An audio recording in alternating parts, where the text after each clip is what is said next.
Good afternoon, everyone, and welcome to the 2024 ADO Cricket National Championships here live from the Tuscany Suites and Casino in Las Vegas, Nevada. Now, as you can tell behind me, our competitors are in action. 77 men and 37 women make up today's round-robin field. They're going to be fighting it out for 16 spots on the men's side, 8 spots on the women's side. And how about a top prize of $2,200 for the men and $1,800 for the women?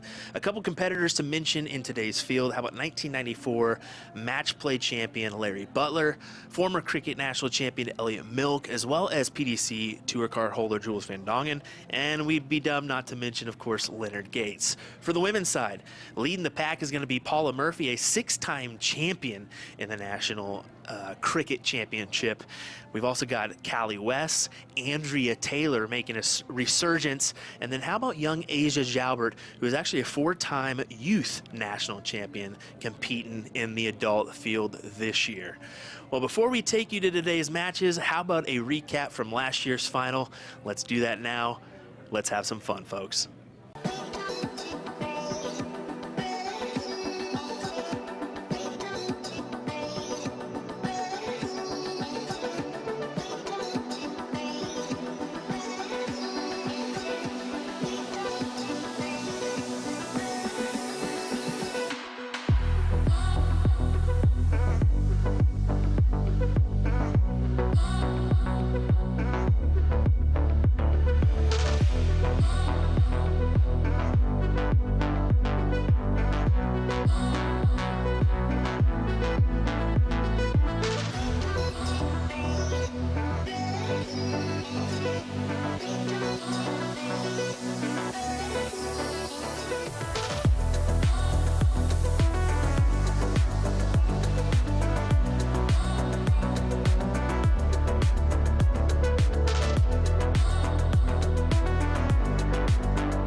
Hello, everyone, and welcome to the Las Vegas Open. We are here live for the top 16 of our National Championship Cricket bracket. William Stuart here alongside me for this one. It's going to be Ryan Mooneyham. Sean Green will be joining us tomorrow. But boy, oh boy, what some entertaining action we have for you folks, as we're actually going to take you right on over to Gary Brooks versus Matthew Thompson in our first matchup. But before we go any further, Ryan, let's take a look at this bracket, because we mentioned some names already out the opener. Well, some of those names are not on our bracket anymore. So first off, leading us off, Stephen Phillips, Matt Arpin, a great matchup there. What do you think? Stephen, I was captain of his bracket over there, and he won that thing pretty handily, stroking all day. You know, of course, Matt last year made a deep run. Can repeat that process this year. Stephen Foreman and Alan Jalbert, I know I talked to AJ on the floor. I asked him how he's feeling. He said, man, I'm feeling good. I'm feeling good. So let's hopefully we're going to see that flow right into this one. I agree. Well, here we go. Matthew Thompson, Gary Brooks. As you can see below them, Dustin Holt, Jay Wall will play the winner of this one. Over on the other side, Robbie Phillips, Adam Zaveda. And how about that eye-popping matchup, David Fadden versus Leonard Gates. That's a great matchup. Surprised we didn't get it on the stream. Kevin Yazinchek versus Kevin Luke, and Jason Brandon versus Caden Newberry, who's a phenomenal player out of Colorado. I wanted to mention him in our top 16. Well, folks, it's a best of 5 to open us off with this one. I believe our competitors are ready. We're going to give them the notion and tell them they're good to go, and we'll get underway. Yeah, the field action today was incredible. They had brackets of 10. They were playing 27 legs, so the marathon darts were already there in front of them today. But now you've got through your brackets. You've played 27 legs. You've had a quick little break, and now it's time for the knockouts. Best of 5 to start us out in the top 16s. So now you're going to go from that, knowing that you're going to have another match, or you got 27 legs in front of you, to I got to have these 3. 100% correct here, and getting our first view of this weekend. We're definitely excited for it. We hope you all are as well. As folks, we have an entertaining matchup, to say the least, as Matthew Thompson. I don't know a ton about this gentleman, but he really took over the Buckeye Open and was dominant in a win in that event. So 4+ for him, I see definitely. What do you think? Yeah, you're going to have to throw 4+ or better to advance now. I know that when I was captain of a different bracket for Gary, he had to win a tight tiebreaker against Ryan Vanderwhite, and the 3 7s to 4.0s were winning legs and matches. Now it's going to be 4+ to advance and win into the next round. I mean, it's going to take dominant play.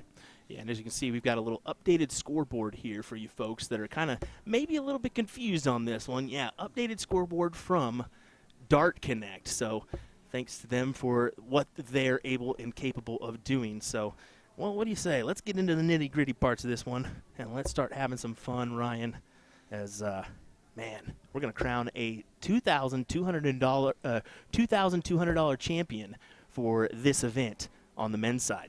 Yeah, and to mention that last year, Chuck Pulio won that on an exciting 5-1 finish over Gates. But, Gates Fadden, I mean, that one there, those guys can make a deep run. So does Gates have the opportunity to get back in the finals? Is it going to happen for him? Only time will tell.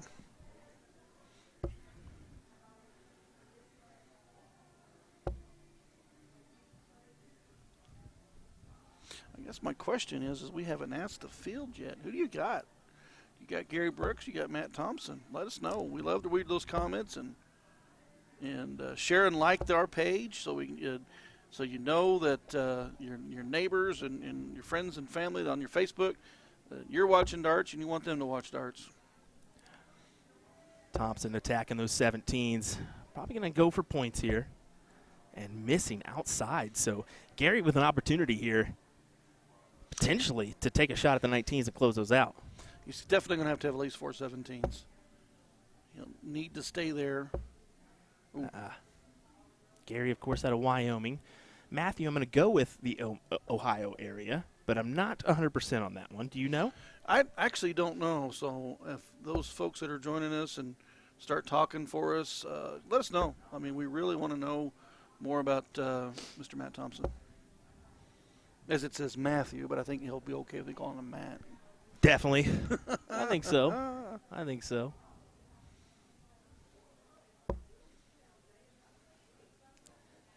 Attacking those 16s just into the neighboring 8. Yeah, so Gary does move across the Aki a lot. I watched him play earlier, and 15s and 16s he moves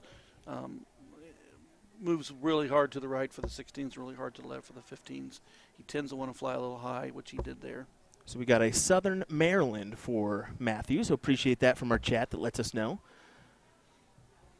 That is what the chat is useful for, so we want to welcome you folks that are just joining us here for our coverage of the ADO National Championships. Definitely an exciting weekend of coverage coming your way. Just to kind of name a few individuals, as Gary straight jumps way over there. blocking our camera. How about Fallon Sherrick, Cameron Mimsys, Keith Deller, Simon Whitlock is here, of course. So some big named individuals throughout the dart world that are attending this event. Dita Hedman, another one to say to mention, because man, she sure is amazing, isn't she? Yeah, she has been an ambassador for women's darts for a very, very long time, and to have her in our city and playing darts in the States it's a great opportunity for both us on USA Darts Productions for also the players that will have an opportunity to play against her.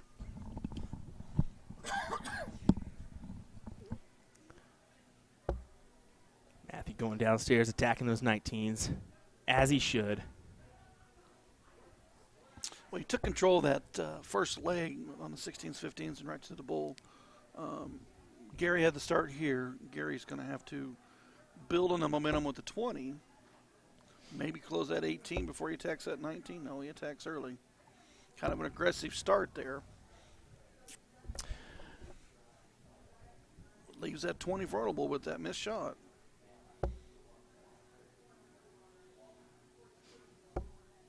Yeah, attacking early. Yeah, a smart move to come back down to the 19s. I would agree with that one. I think you got to try to pad the points. And well, so I spoke with some players that were new to the championships, and they were very surprised about how heavy pointing that they were facing in their round robin matches. And I just told them, like, there's nobody in here that can't throw the 9, and there's nobody in here that can't take out a big out on you, or a big round on you. So you've got to be prepared. If you try to play them a little too close and you miss, they'll make you pay for it. Oh, correct. I mean, a 4-0. You have to be throwing 4-0 if you're even going to sniff an opportunity at this. I mean, last year Chuck Pulio won in dominant form with, I think it was a 4-6. 4-6, 4-7, if I remember right. And just really stunned some people with how well he was able to throw. We'll give you an overhead view here of our scoring area. Renee Ripple is up there chalking for us. I want to thank her for coming up and chalking a final. Or, excuse me, chalking on the stream. Definitely so. One thing else I wanted to mention is my understanding, and I don't have the numbers, but our friends from the North, Canada, is going to make a pretty strong presence this weekend with players. I am hearing the same, sir. I'm really excited to see that. With that, I'm going to do a little marketing for USA Darts Productions. So those players that are with us from Canada, share and like. So maybe we'll be calling a lot of your friends and family, and people up north can see what we're doing down here in the 65-degree Las Vegas. Yeah, 65 degrees. 65 degrees, baby. Can't go wrong there, can you? No, and no bugs or nothing. It's been nice from both of us in the Midwest of the USA. It's been like 2 degrees where we're at, so a nice little getaway. Wind chill maybe 19 below. I don't know, something like that. Of course, you Kansas folks with nothing to stop the wind. Attacking those 18s is Matthew, just trying to get rid of those. Smart play to stay here to close. 3 fats will do. Mm-hmm. Exactly what he's able to cover. How about these dual-core Winmore Blade 6 boards from our sponsor, WinMouse. So big shout-out to them for providing these dual-core dart boards for us to use this weekend. Yeah, the great thing about WinMouse is we've seen them really making a good present in all darts with sponsorships and boards and stuff like that. So big thank you to them for graciously sponsoring this event. I do want to take a gander at this one, a new shot we've been able to add, and I think it's a good one. We'll get a look at the throws here as well as the board. Get that good side angle of their release.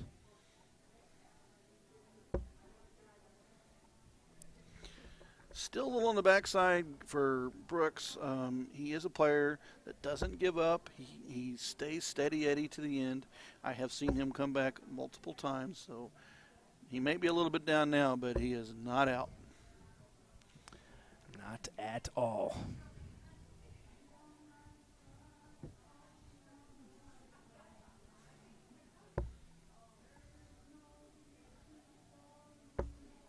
Going 15s here. Has got to find a triple, and even that's going to be really not enough, as Matthew can just, once again, fat the 15s and be good. Yeah, unfortunately, Gary had to have a triple. And if you notice, those last 2 darts were lined up right underneath the triple 15, right on the wire. And he mentally made an adjustment and dropped it lower because he was trying to get in the triple. Didn't need the fat 15 to close. He needed the triple to close and point.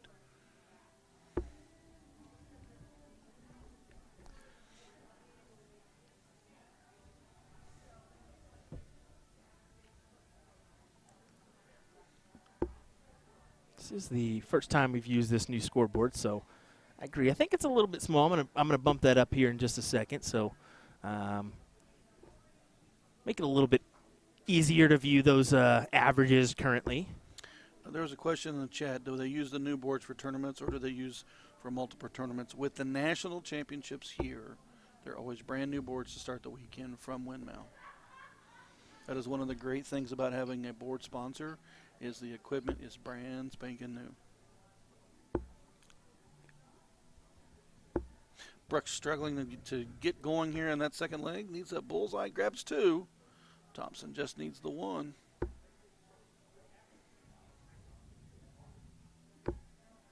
And he completes it. 2-0 for Mr. Matt Thompson. It's a cork to start this match, but then it's an alternating start.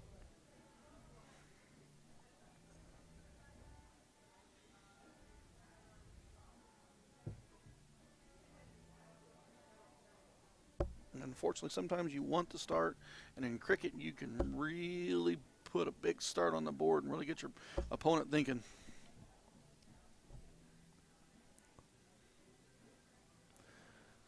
A little bit better view there. Want a big shout out to the Tuscany for allowing us to once again have a nice. We can't speak highly enough of the Tuscany. I mean, unreal.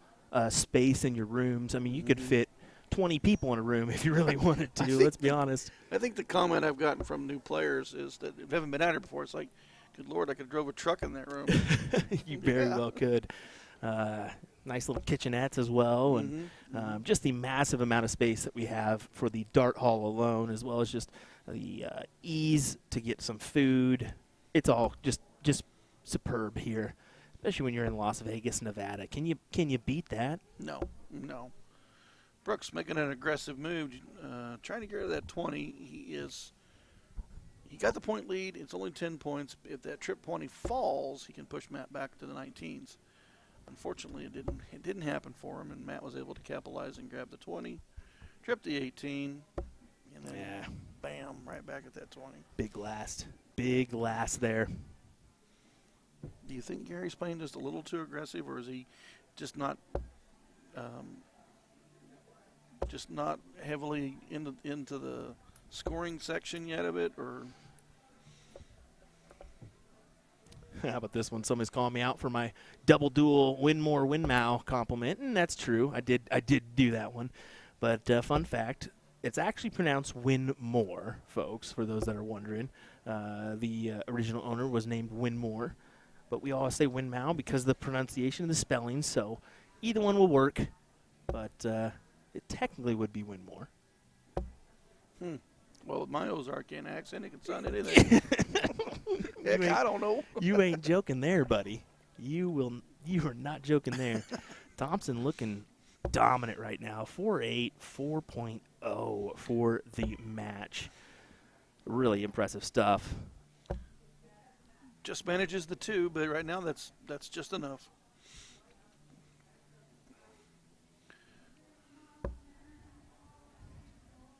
Brooks trying to hammer down the 16s.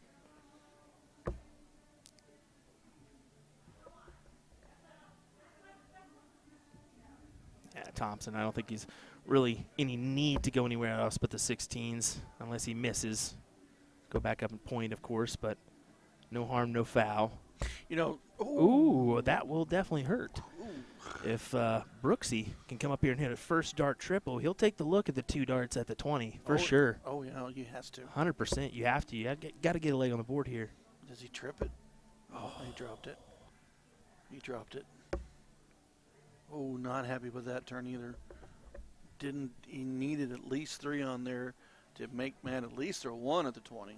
That single close is not going to be difficult here. Well, we say that, and then we keep seeing darts fly. There it goes. Yeah, not happy with that, are you, Matt? Yeah, kind of figured that. Just to update the bracket, Stephen Foreman has lost to Aaron Jalbert 3-0. So Aaron Jalbert into the top 8 for the national title. And just a reminder there, folks, I mean, our women, they're getting ready to have their bracket started. So you're not missing out there, folks.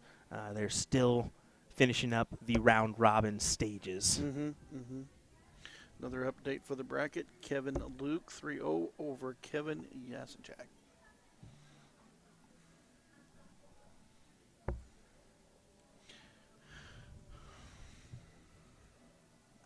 Capitalization time here for Brooks. You got to close that 20. Don't leave it. Oh. It's that cross-top shot every time. Yeah. Moving that arm up, and you jerk it to the left or you fly it to the right.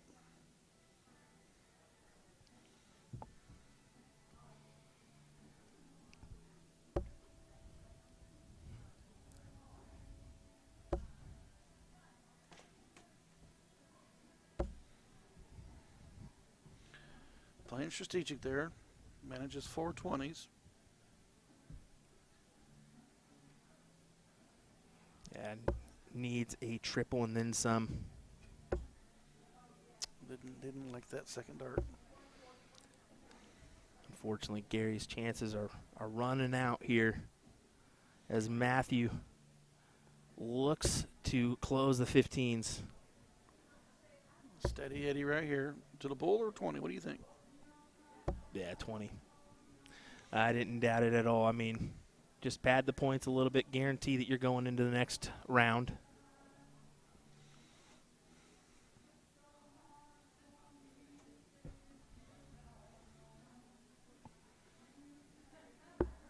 Gary will need to hit 5 here, and it is not going to be possible. As you can see, the little chuckle there from Gary. Single bull, needs 2. Looking for the last, gets the last. Big darts from Matthew Thompson as he is into the next round, the top 8 here of this one. And Gary Brooks, unfortunately, will bid adieu, but he does get some good chunk of money as well, doesn't he? $140 for the top 16 finish. Also, Gary had to win a tiebreaker to get in the top 16. So, good job for Mr. Gary Brooks. And we will see Mr. Matthew Thompson move on. Just to kind of give you another update on the scoreboard, Matt Arpin has defeated Stephen Phillips 3-1. Jason Brandon has taken out Caden Newberry 3-1, and they have booked their tickets to the quarterfinals. Thank you for the update. We will keep an eye on some matches as we continue on, folks. Thanks for joining us. How about we learn how to play cricket for those that may be a little confused as to what they're watching? I know we're going to have a lot of international viewers this weekend, so we'll do that one, folks. Let's go split screen action real quick, and let's hear from Callie West on how to play cricket.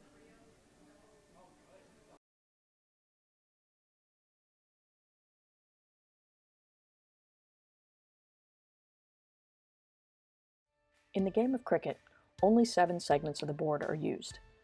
They are the 20s, 19s, 18s, 17s, 16s, 15s, and bullseye. If your dart hits a number other than these 7 targets, it doesn't count. In each of the numbered segments, your dart counts if it hits a single, a double, or a triple of that number. If it hits the bullseye, the outer bowl counts as 1 mark, the center bowl counts as 2. Let's take a look at what the cricket scoreboard looks like. As you can see, the cricket numbers are written down the center of the scoreboard. If a dart hits one of these numbers, you get a mark. For example, to record the score when someone has hit 1 single 20, it is marked as a diagonal slash, like this. For 2 darts in the 20, it would be scored as an X, 1 slash for each 20.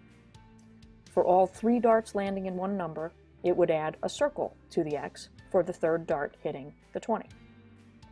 If you hit all 3 of a number in one turn, you can do a little shorthand here and just make a circle. A circle means that 3 of that number have been hit, with or without the X inside of it. Now in a traditional game of cricket, you can also score points. If you have a circle on a number that your opponent does not, you can score points for each additional dart that goes in that number. In this example, 3 darts went into the single 20 segment, each dart counting as 20 points.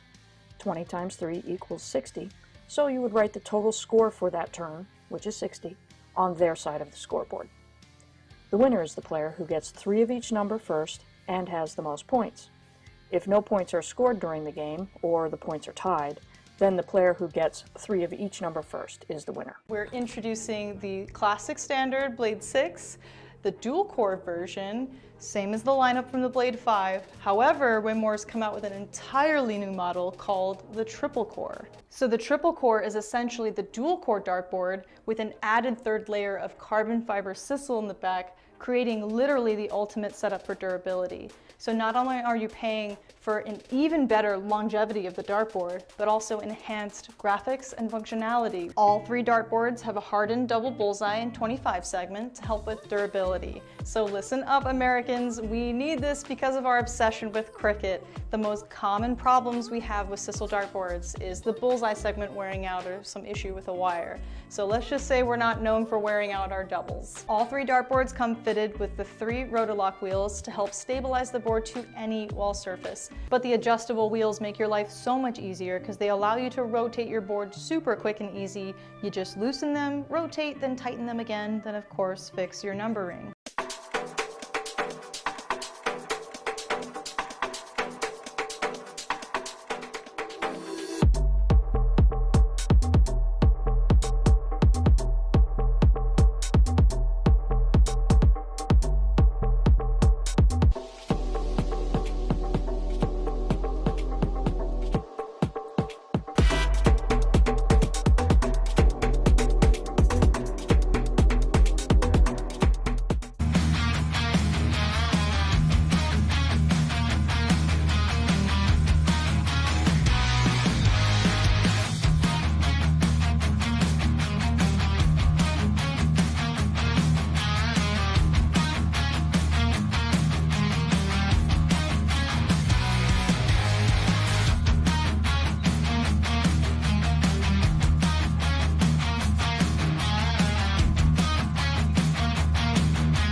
Alrighty, everybody. How about an update from our bracket on the men's side? Matt Arpin will take on Robbie Phillips.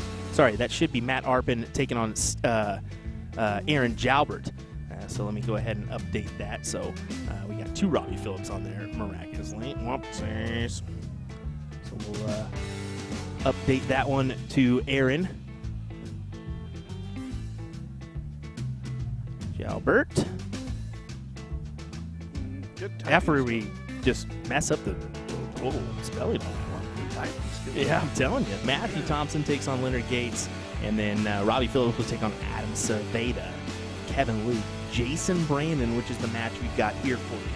The women still are not at a point where they will be in the knockout stages, so we will await that. But a live look at your brackets before we get underway with this matchup between Kevin and Jason. Let's go ahead and take a peek-see at the bowl here. We'll get our player cam situated the right way. Yeah. So what's the format for this one? I know we had best of 5 first round. Are we moving up a leg? Yeah.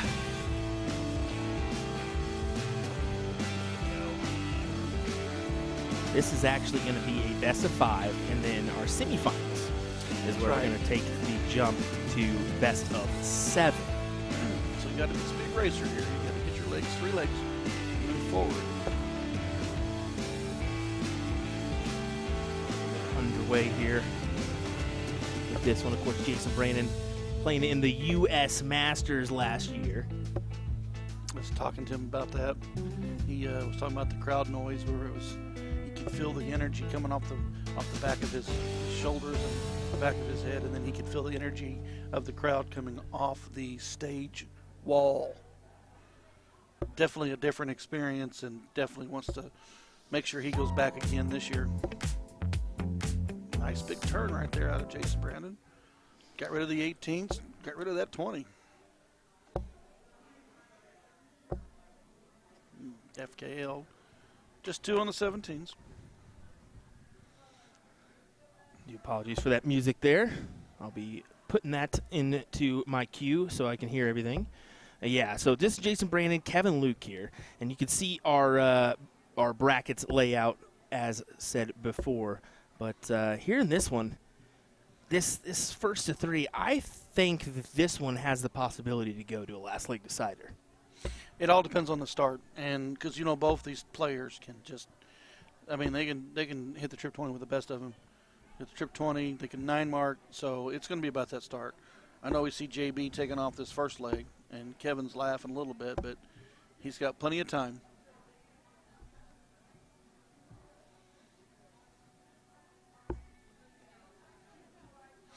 Single bull close, and game shot. JB, FKL's up next. He'll take the start, leg 2.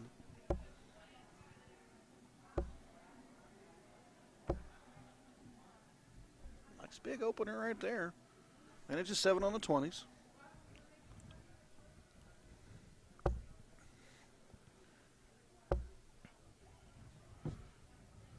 Yeah, eyeballing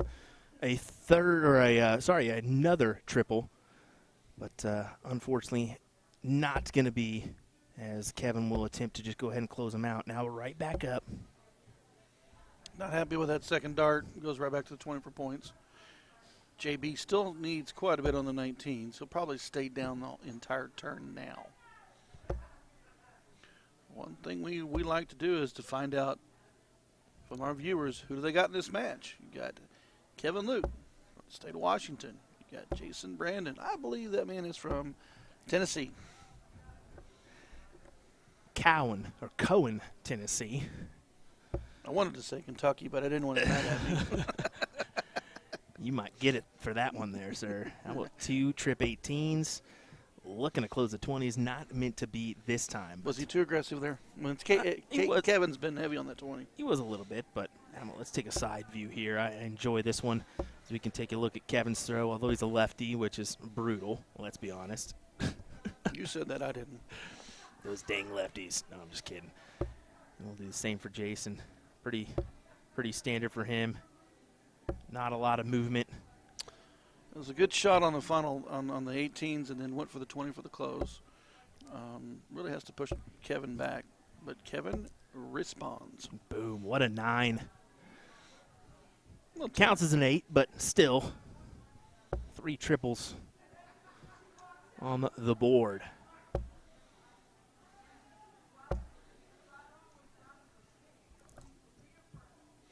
Advantage to Mr. Luke.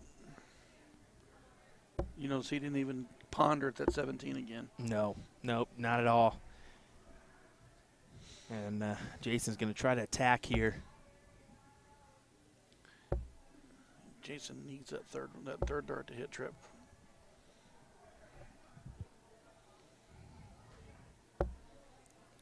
That's 2 on the inside for the 17 for FKL.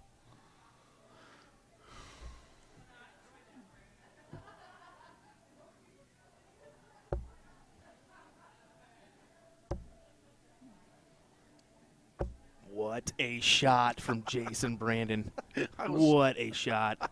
I was just sitting there watching going in like, bam, bam, bam. What a phenomenal Well, opportunity here. Kevin Luke response on 16s. But still, I mean, Kevin's just got to hit one, and he can take his look if he really chooses so. But, oh, no, he'll stay. He'll have to stay. And just 2 fats. Oh, my goodness. That's where cricket can come back and just irritate you. The previous round, you were smash darts. The next round, you're fly to the inside. Only 2 manages to.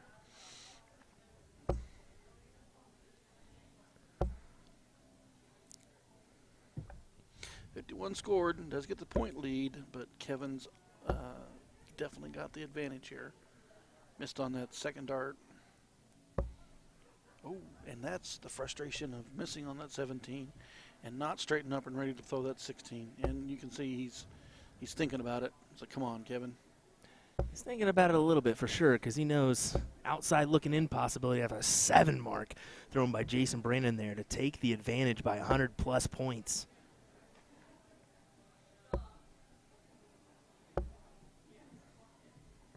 Wow. I don't know. It was only 1 mark on the 17s.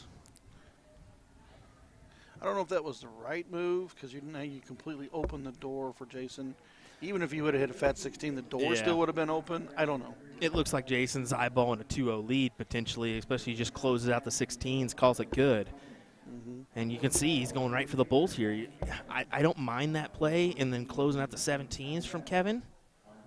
It's not a bad start right there because, you got to have a house, so he's going to get the 15s. But here we go. Oh, that could have been the match or the 2-0 lead right there. Instead, Kevin does have a look at the win. I mean, that was putting me to the edge of my seat. I'm like, if he just needs, he's got it. Oh, there's the 15, and he missed it. A millimeter outside, and now Jason just has to gain the advantage. And it stays there. 636, 596, 40-point lead for JB. What a real big. That was a roller coaster ride there of the last 4 or 5 rounds. The barrage of the last 4 or 5 rounds was crazy. That was. I mean, it looked like all Jason Brandon's leg there for a couple rounds, and all of a sudden, I don't know. Could still be. Oh, no, that trip 15 was hit. Wow. And then that gave him the advantage to go at that ball, and he said red spot. Wow. Phenomenal couple legs there. Couple legs for Jason Brandon. Now, this is what that alternate start really gets you. You had the lead, and then you lost it, and then your opponent starts on you, especially cricket. Now, one good thing for Kevin is Jason only managed 3 on the 20s, but he was unable to capitalize back on the 19s. We had some comments as this lineup was stacked. Folks, the room was full of talent on both the men's and women's side. And unfortunately, we had a bracket that was just stacked with talent, and only 2 can come out of that bracket. So let me just say this much. I watched the darts today, and they played 27 legs, and there was beast mode in 8 different brackets. Wow. And there was probably, I think we have 77 in the room, and there was probably the top 2 that came out gave us our final 16. It could have been a different 16. It just could have been that way. Yeah, it very well could have been.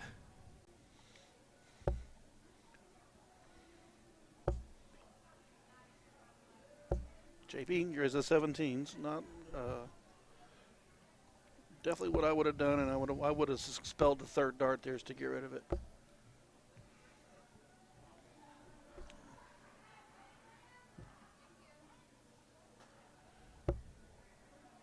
Jason continues to attack. He's got a 2-house lead. Now he has a 46-point lead, and now he gets rid of the 18s. Kevin's gonna have to flip that 16 pretty hard. And can he do it? He does find the triple at the last, but unfortunately it's not going to be enough here. Brandon can just go ahead and take a shot. Mm-hmm. Will take a shot. And points? Yeah, yes, did you sir. see his eyes move up to the board? Yes, sir. Eyes and elbow, we're ready to go for that trip 20. Kevin can't do anything but kind of chuckle as he knows he's on the outside looking in now. Oh, give us 3. Oh, boy.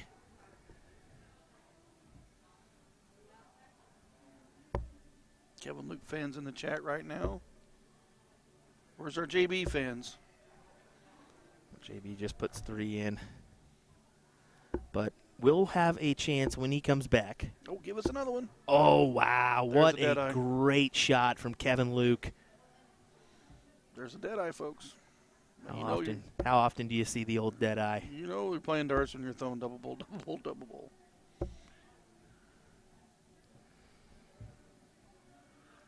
What a quick turn. There's the 17 gone. He's got to look for the win. Man, that dead eye turned the game quick. It really did. But here we go. Oh, does it manage that second dart to hit? Oh, wow. I have to say, still an opportunity, though, here for Jason. And now, not so much. 2 to close, and he gets the leg on the board. I think we do have that dead eye. Let me see if we do or not. How about 1, 2, and 3. What a shot from Kevin Luke. That dead eye turned right around and flipped that game. I mean, you're never out of it, folks. Kevin just proved he was not out of that leg.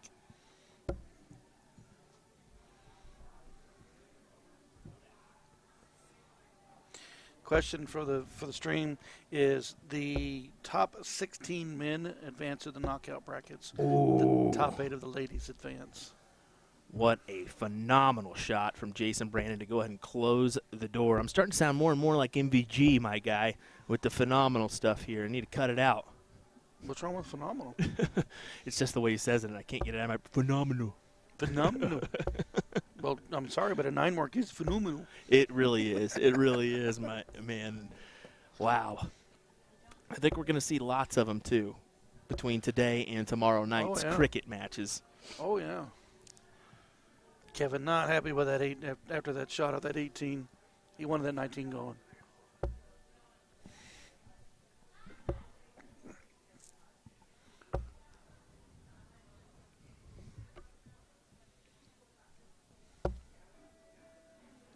Seventeens it is.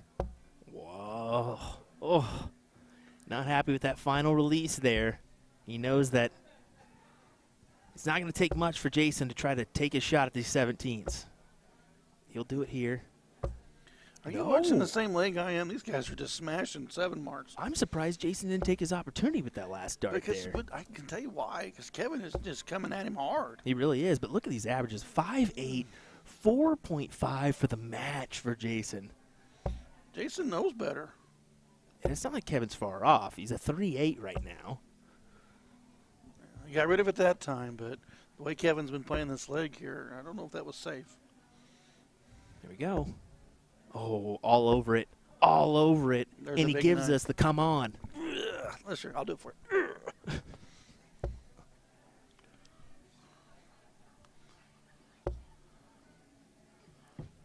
Brandon has got to find the uprights. Can't do it. 1, 2, 3. Kevin outside. Ooh.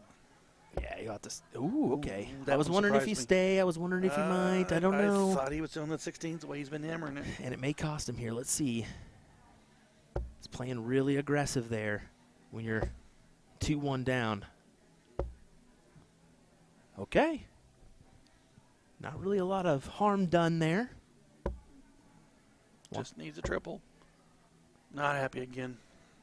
Once again, folks, thanks for joining us here for our coverage of the ADO Cricket National Championships. William Stuart, Ryan Mooneyham joining you. Live from Las Vegas at the Tuscany Resort and Hotel and Casino. Let me tell you what. You can't get enough. This place is probably on my I'll probably be frequently in this one in the near future. Well, as old as I've gotten, I like this quietness that's over here. Just off the strip to enjoy a little quiet time away from the chaos that is Vegas. Two out of Jason. Yep, he gets rid of the 16. Yeah, good stuff there. Forcing Kevin to either the bulls or 15s. He's been going that bull route. I was going to say, the way he's been throwing that bull, yeah, he stayed on the 15s. Didn't look like he did a triple. Looks like he just got 3, and that's correct. Wow, word from the floor. Matt Arpin losing to Aaron Jalbert, 3-2. I told you AJ was telling me he was playing well. Said he was feeling good. Well, AJ is sitting at the top 4 spot.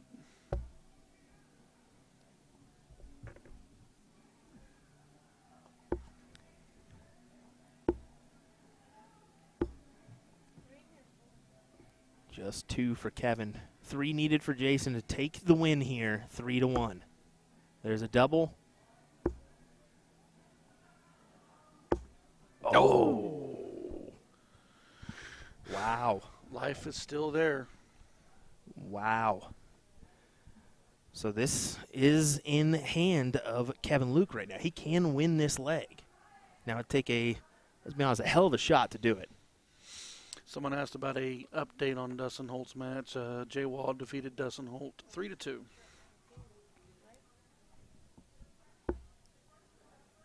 There's the bull. Needs another. He did find the double. Trip 19. Oh. You can't fault Kevin for those shots for the wins. You've got to. You've got to take that shot there. You don't have any choice but to do that shot. Single bull. And Jason Brandon will advance into the semifinals with that win there. Just another update on the bracket. If you don't have it on Dart Connect, Leonard Gates 3, Adam Civeda 2. So our winner, Jason Brandon, will now face Leonard Gates. Aaron Jalbert, the other semifinalist, is waiting on the winner of Matt Thompson and Jay Wall. All righty, folks, hang with us. We'll be right back with more coverage of the ADO Cricket National Championships, including our women's matchups. So don't go anywhere. We'll be right back. A quick word from our sponsors before we come back with more action here from the Tuscany Suites and Casino in Las Vegas, Nevada. We'll be right back.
Dart of the Month for all of January 2024. If you purchase any of our Red Dragon Gerwin Price set of barrels, you'll receive a free Iceman jersey. The latest and greatest for the Iceman is his Midnight Edition darts that you see here. If you purchase the January 2024 Dart of the Month special, you will automatically be entered into a raffle to win these 25-gram steel tip Midnight darts. So let's give them a quick throw. I'm going to swap out the stems and the flights for the new Fusion one piece so we don't scuff them up too much. I think we're about ready with our one piece. Now let's have a test throw.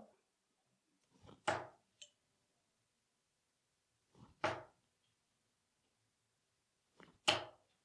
right, let's go for a ride. A long straight barrel always gets the job done for me. We've got subtle ring cuts here all throughout the barrel. Very nice. That's it for now, folks. Be sure to check out usadarts.com. Just look for the Dart of the Month banner found on our homepage. I'll see you next time. In the game of cricket, only 7 segments of the board are used. They are the 20s, 19s, 18s, 17s, 16s, 15s, and bullseye.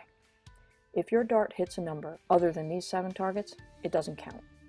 In each of the numbered segments, your dart counts if it hits a single, a double, or a triple of that number. If it hits the bullseye, the outer bowl counts as 1 mark, the center bowl counts as 2. Let's take a look at what the cricket scoreboard looks like. As you can see, the cricket numbers are written down the center of the scoreboard. If a dart hits one of these numbers, you get a mark. For example, to record the score when someone has hit one single 20, it is marked as a diagonal slash, like this. For 2 darts in the 20, it would be scored as an X, 1 slash for each 20. For all 3 darts landing in one number, it would add a circle to the X for the 3rd dart hitting the 20. If you hit all 3 of a number in one turn, you can do a little shorthand here and just make a circle. A circle means that 3 of that number have been hit, with or without the X inside of it. Now, in a traditional game of cricket, you can also score points. If you have a circle on a number that your opponent does not, you can score points for each additional dart that goes in that number. In this example, 3 darts went into the single 20 segment, each dart counting as 20 points. 20 times 3 equals 60, so you would write the total score for that turn, which is 60, on their side of the scoreboard. The winner is the player who gets 3 of each number first and has the most points.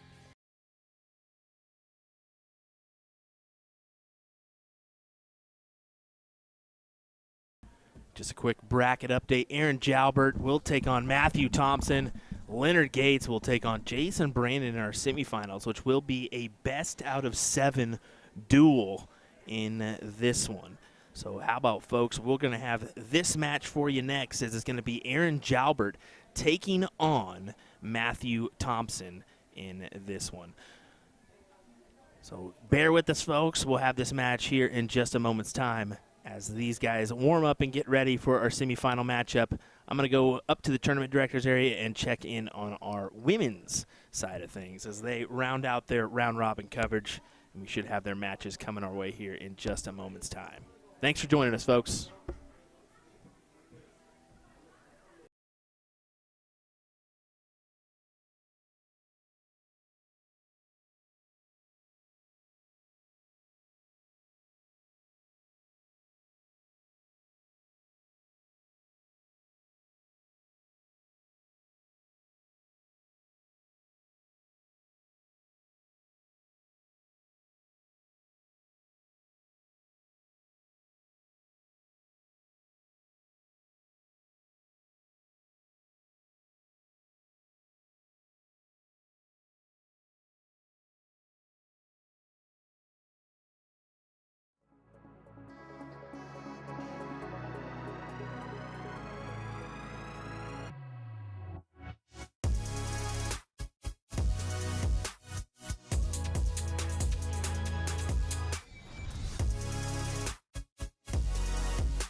Welcome back, everyone. Here we go with our semifinals on the men's side. Matthew Thompson will take on Aaron Jalbert in this one as we look to crown a champion. What do you say here, Ryan? I tell you what, I've been reading the comments while we're waiting. A lot of one person put in here that Matt Thompson plays from a little bitty league in Southern Maryland, and then Stowe Bunce put in here that that's my boys. So good big shout out for everybody. I mean, coming from the stream, I'd like to know who everybody wants. If these are your players, let's hear about it. Yeah, certainly so. Here is, I mean, Matthew. Like I mentioned, I know that he made a run at the Buckeye Open to the finals, winning that. So apparently did well in the Greater Philadelphia finals as well. So or Greater Philadelphia event as well. Sorry, but. All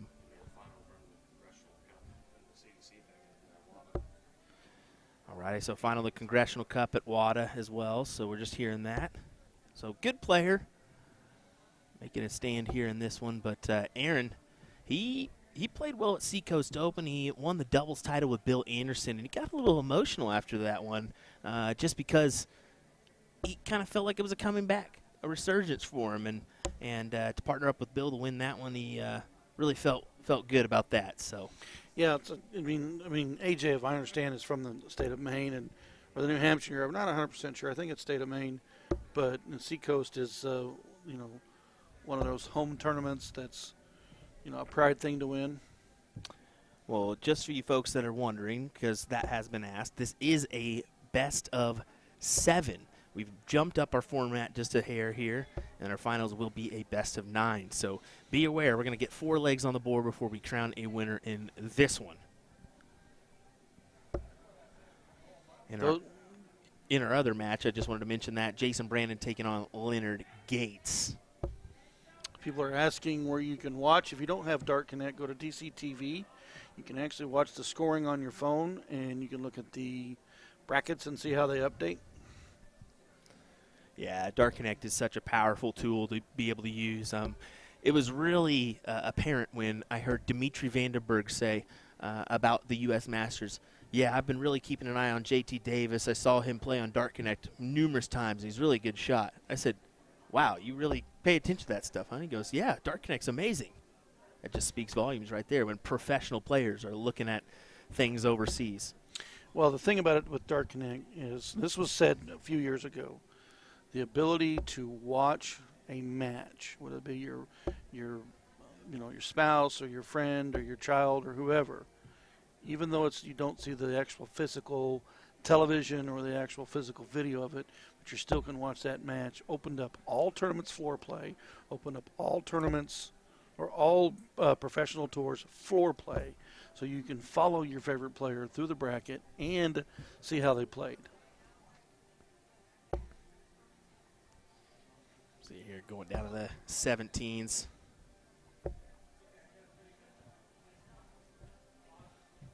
Tight match, tight leg here.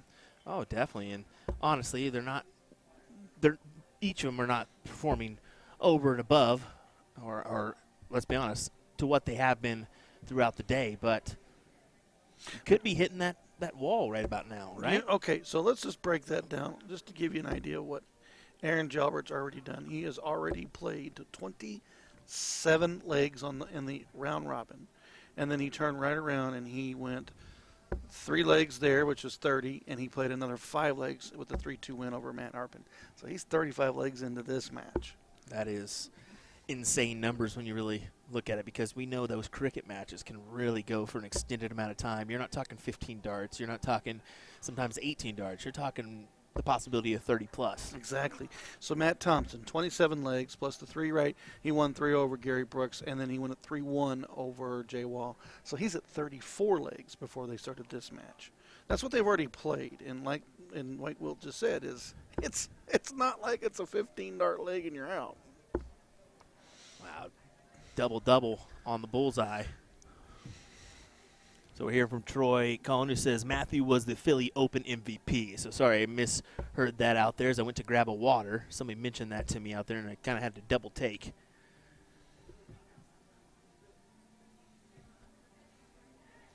Let's hear Matthew Thompson's fans. Let's hear Aaron Jobert fans.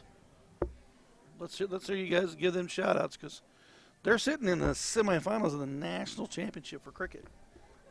Let me repeat that. The semifinals of the national championships for cricket. Our women's bracket has started. Andrea Taylor beats Casey Scantlin in the first round to be into the semifinals. Liz Tynan is taking on Callie West right now, and that's a match to mark down. Sandy Hudson taking on Tiffany Kemp, and Tanya Binchik taking on Paula Murphy, a 6-time cricket champion, folks. Did you say 6 times? 6-time cricket ADO national champion Paula Murphy. Oh, and by the way, she's got a few 501s as well. Let's just count them up. 1, 2, 3 501 titles as well. If you're interested on that one, Stacy Bromberg with 13. How about that? A number that probably will not be beat ever. Nah, probably not. 13 ADO cricket national titles. Wow. Speaking of titles, neither one of these two have claimed a title here, and they are both playing their hearts out, trying to get this first leg, which Aaron does do that to get there. Yeah, first leg on the board. Jay Wall stopping in the booth just to say hello there. Had a good run today. I was his bracket captain, and he won his bracket. I just walked up to him. It was him and Rob Phillips that came out to it, and he goes, "How'd I do?" And I go, "I think you got through." He's like, "All right." He says, "I felt like I did." And he did. He played well.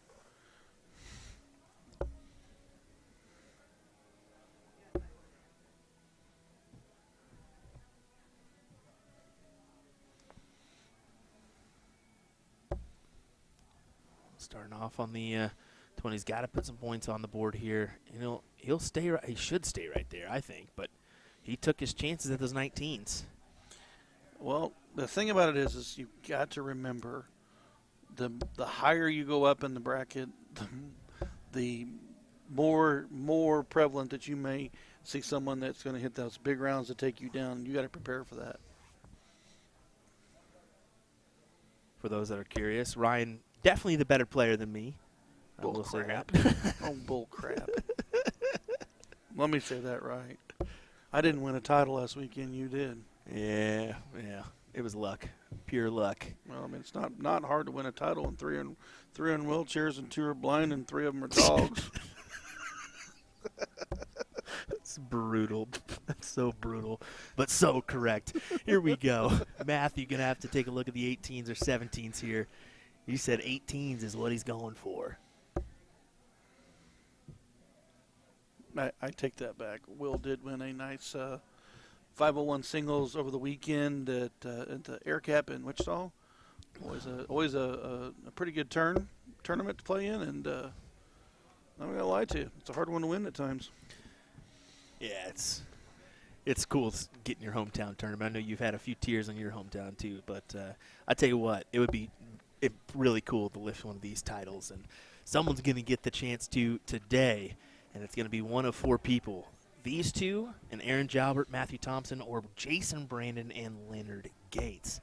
I don't believe Leonard actually has a cricket title, if I'm not mistaken.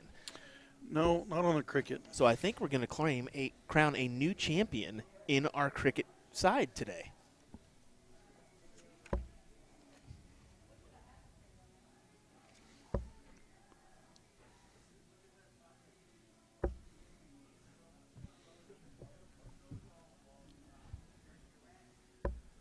Travis Mills said the only reason you won is because he was throwing nails. That's all right. I think I remember watching that match, and Will was throwing toothpicks. Oh, my goodness. And he won. I did bring the nails this weekend, so hopefully we can get some professionals to give it a whirl, and maybe we can get that out there for later use. That would be fun. All right, back to this match, though. This is kind of in position for Aaron to take a 2-0 lead here. And look at that. He does so with 2 darts. Break a throw and the start. It's not as prevalent because you can get back in the game pretty quickly on the bottom side of cricket, but it also, that start of cricket is huge because you can really punish them 20s on your opponent.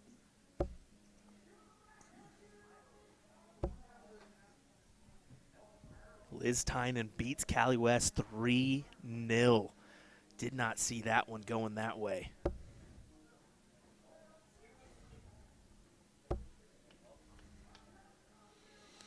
We have a question in the chat. Do you have to qualify to play in this, or can you turn up and play from Australia to play, and your nationals, you have to play in your states? We do qualifiers. You can do a buy-in. It's getting a little bit over the years. It used to be only the top 16 could buy in from the points rankings, and you had to qualify in. We've really grown the game and the player base that, you know, the rankings and stuff like that get you in, plus the opportunity to buy in. Yeah, they've added that buy-in perspective now. $200 on site can get you into the mix for a possibility at $2,200 is always nice. The most we've had in a little while here, 77 men, 37 women. Impressive numbers here for our cricket. And it'll just get better tomorrow, folks. 501, we usually get a little bit more numbers, so right now, Matthew, though, has got to find a good chunk on these 17s. Aaron Jalbert, like I said, I talked to him earlier, and he said, I am feeling good today. Well, you got a 2-0 lead, sir. We are definitely seeing it.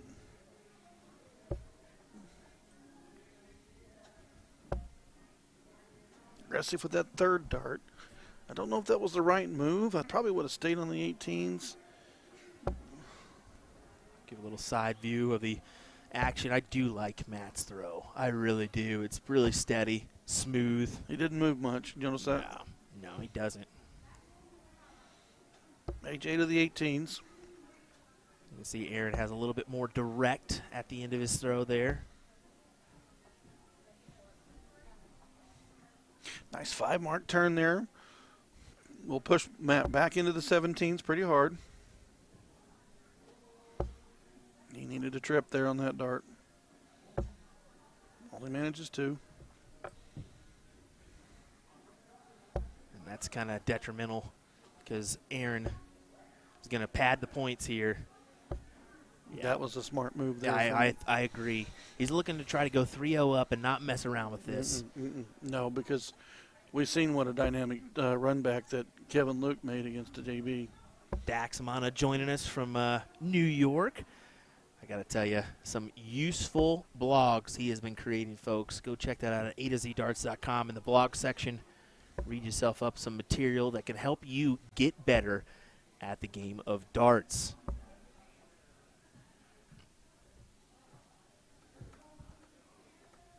Well, Matthew's got to find the bull here. You know, how often do you see players skip the 15 house to go to the bull early? At this level, it doesn't surprise me, Ryan, just because that 50 bid is worth 50, where the trip 15 is only worth 45. You see that, and then singles worth 25 versus that 50. And you see that a lot with Leonard. Leonard does that a lot, but it's nice to see these other players, you know, taking that opportunity and saying, I like those bulls too, similar to Kevin. Yeah.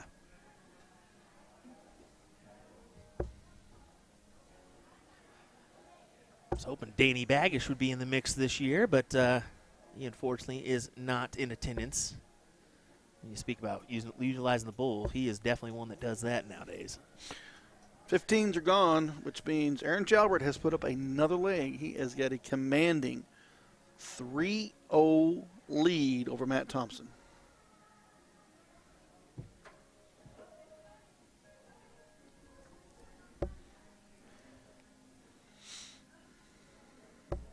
See if he can try to fill up the segment here.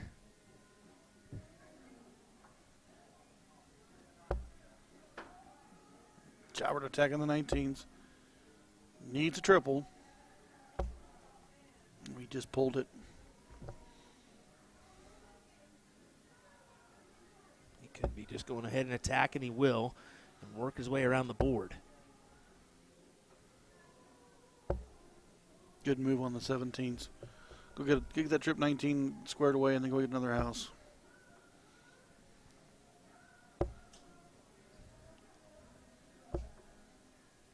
Not having the leg he wants right now, Aaron, but he does have a 3-0 leg lead with the first to 4.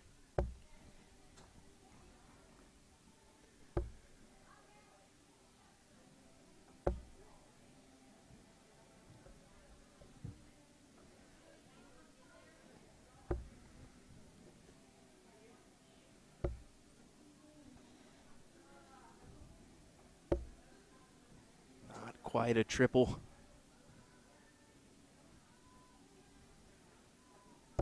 Matthew looking promising to try to gather this leg and put one on the board. That's always nice. Just start with one and try to work your way from there. You know you're in a hole. Yeah, that's what you do. When you play this game long enough, you don't want to look at that scoreboard. You want to, one dart, one turn, one turn, one leg, 2 legs, and build from there. Over close to 800 viewers joining us for our coverage of this one. Is that a few? Just a little bit. We appreciate you joining us, folks. Not bad. Let your friends know that we're live here. Actually, we appreciate everybody that's tuning in. Give that like and share. Let everybody know that USA Darts Productions is live in Las Vegas for a national cricket title. Yeah, definitely want to tune in this weekend, as you never know who's going to grace our presence on the stream. I know that rumor has it Jules Van Noggen and Simon Whitlock have gotten the okay to be on the stream live. So we will not have to stop their matches and record, according to Jules. So that is an upside. Now, granted, they can't play in the WDF events, but, that's just a mentionable. But we also have some female talent in the room. Fallon Sherrick, we saw her last night. Her and her better half, Cameron Menzies. Yep, who played in the World Championships this year, as Matthew puts one on the board. And what he's going to say, finally, honestly. Let's see, Dita Hedman's going to be joining us. I believe she came in today. So, yeah, some big-named individuals here this weekend for this one. To spice it up having those players, this is what you guys get to look forward to. You get to look forward to a 501 National Championship tomorrow with a singles cricket, and anybody can enter that singles cricket. Then we're going to have the doubles and triples events. We're also going to have a gold WDF 501 men's and women's singles, and then Sunday a silver WDF men's and women's 501 singles. Big 9-mark opener for Aaron to start off this leg.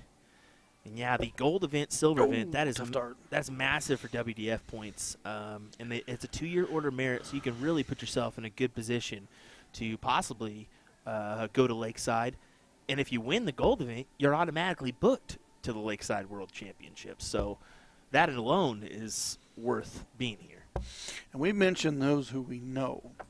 We don't know who else who's coming in from Germany. We don't know who's coming in from Japan. We don't know until they're here. We did see former world champion Keith Deller on the Start Connect check-in list, so there's another one. Yeah, who knows? Who knows? Definitely going to be a fun weekend, though. Matt Thompson trying to get this leg. Trip 18. Needs another one. Take a closer look there. Only a 5 mark there. It looked like it could have possibly been more. Trying to see if we got a women's update on our bracket. We do. So we're into the semifinals with Andrea Taylor. She'll be taking on Liz Tynan, who did best Cali West 3-0. Paula Murphy did take down Tanya Bennett 3-0. They're still waiting on one more match before we see a women's semifinals. Thank you for the update, Ryan. We appreciate it. Is a good update here. Talbert, greater than 18. I've seen those eyes move to that 20. He's going to make sure he stays focused.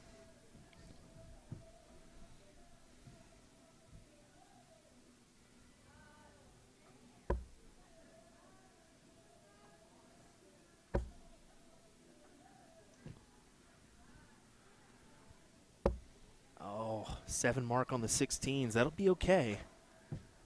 But just a 32-point advantage.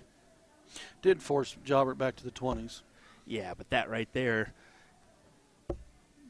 I think he could have taken a look there, but he makes a smart move. He makes a smart move. That's a smart move because Matt just has been smashed in that 16. Yeah, and that's why I would possibly have the chance of playing aggressive, just because you have that 3-1 advantage. Try to take a shot at it, but yeah, I mean, no harm, no foul going up top and staying there. As he's once again out in front here. Now we'll take a look. Ooh. Nice big 7 mark.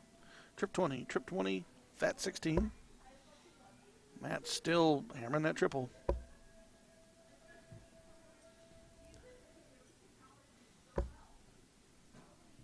I can't tell if that was 7 or, yep, it was 7. If you're just joining us, this is a men's cricket national semifinal. Matt Thompson from Southern Maryland and Aaron Jalbert from the state of Maine. So this is an East Coast rivalry match. Winner will be moving on to the finals. Now, a little reminder here. Aaron is one of many talented individuals in his family.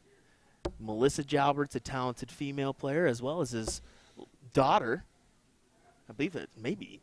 No, that is his daughter, Asia. Asia Jalbert. 4-time youth national champion. Played in the women's field today.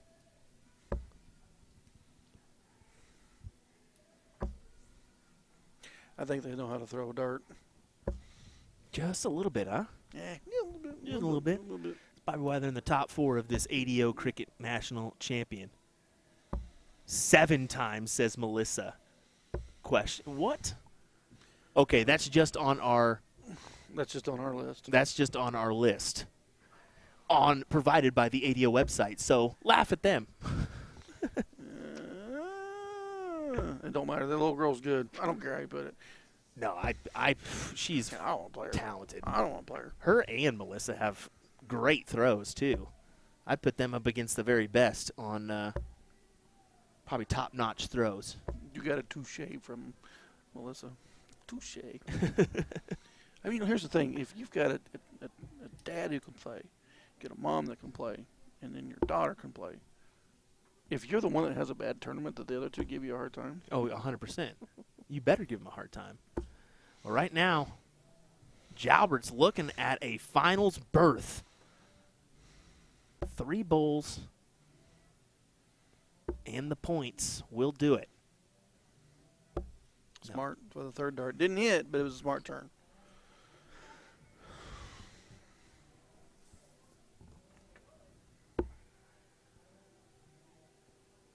So loser to this one will take home $600. Winner will advance to the finals. $1,100 for second, $2,200 for first. Single bullseye right there. Looks like a second single bullseye. Does Aaron have the third? I think he did. That he does. Aaron Jalbert moves into the finals, and the excitement's got to be real for him. One more match to go, and then you got a nice paycheck potentially. Wow. Good job, Aaron Jalbert. Nice darts today. You're one step away, my friend. One step away. Great darts, and big shout out to Winmore for sponsoring our event here this weekend. We want to give them a big shout out. And then how about that little USA Darts logo there? That's pretty nice, too. I like the USA Darts. You haven't followed us, definitely do so. We are on TikTok. We're on YouTube as well as Facebook now. Trying to grow our platform and grow the game here in North America the best we can, whether it's soft tip and or steel tip. We do stream both in an equal amount of both. So here we go, folks. Stay tuned as we get our next matchup here in just a second. I don't know if it's going to be a women's matchup, but I assume we'll go ahead and play the men's final before going on. Hang tight, folks. William Stuart, Ryan Mooneyham. We will be right back with more coverage here in just a moment's time. Don't go anywhere.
Alrighty, folks, just a quick update here from our women's side. Andrea Taylor will take on Liz Tynan. And then how about this? It's going to be Sandy Hudson taking on Paula Murphy in the next Sandy Hudson taking on Paula Murphy. How about for the men's side? Let's go ahead and take a look at that one as we've kind of worked our way into the finals. And it's going to actually be, we need to update this. And how about this one, folks? You're going to find out who is going to be playing in this one as we type. Aaron Jalbert will be, of course, in the finals as he played well to do so. And then how about a gentleman by the name of Leonard Gates is going to be his competition. So that'll be our final for the men. That'll be up next here on USA Darts. As they get warmed up and ready to go, we will bring you that coverage here in just a second before having our women's finals right after that. Don't go far, folks. We'll be right back. Share this around. Get the word out. We'll be right back.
Okay, everybody, here we go with our finals of the ADO Cricket National Championships here in Las Vegas, Nevada at the Tuscany Suites and Casino.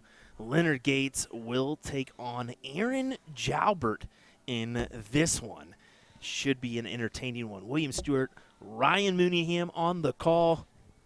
Ryan, who do you think is going to come out on top in this one? It's hard to tell with the way Aaron and Leonard have been playing. It's going to be the dictation of the game, and the dictation of the game would be what opportunities are given to the players and how they attack and take them. The 7 mark versus the 5 mark will definitely be more prevalent here. You only manage the 5, but your opponent smashes you back with the 7. I mean, you're going to have to be creative. You're going to have to be smart. You're going to have to take some chances. I would agree with that one, sir. Going to have to take a couple chances. Mm-hmm. Shout out to our chalker there. Actually made his trek from Alaska to get here. How about that one? Yeah, talked to Nick earlier this week, and he said pretty cold in Alaska. He's a great player as well. We got to mention that. Been really doing some good stuff. Let's see, Stephen Hilger, I got $1,000 on the L-Style player to win. I believe so. We got a German joining us as well. He says greeting from Germany. I'm sure we got a worldwide audience this weekend, and we're thrilled to have it. Welcome to our broadcast or coverage here. Excited to have you. Follow along. Like us if you have not. Tons of quality action coming for 2024. Of course, we've got 15 events already booked for this year. Some ones that we've streamed in the past, some new ones as well. So, of course, the Las Vegas Open this year has been a very exciting one to build up to. We got a lot of cool things changed in the bracket, or on the flyer, added events. So it's definitely going to be one to tune in for. I think that is going to be a trip 15. So 7 mark there for Gates. He does take the subtle advantage, but that's going to be a tough dart to work around, I think. Yeah. Proves to be true as he goes downstairs with the next 2. Nice 6 on the nice 6 on the 17s. Gates is smashing on the 15 again. Just a reminder, Leonard Gates was in the final last year, losing to Chuck Pulio, who put on a dominant performance. I believe it was a 4-6, 4-7 to be exact, and really just putting on a display. So Leonard looking for a little revenge here in this one, potentially. Aaron, I'm not going to be shy in saying it. If he does pull off this, I think we may see a tear fall. Tear fall? I think I'd be more than a tear fall. I'd be on my knees, man. I wouldn't know what I would do.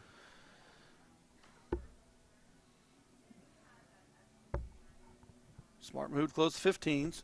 Manages the bull. We are 3-3 on the bullseye now. You got to hit. Not happy with that one.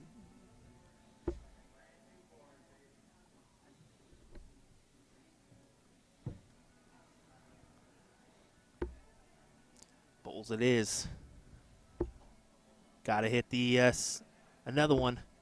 Does get it to win the leg. 1-0 in favor of Aaron Jalbert. Reminder, best of 9 in this one. This is a race to 5-leg format, so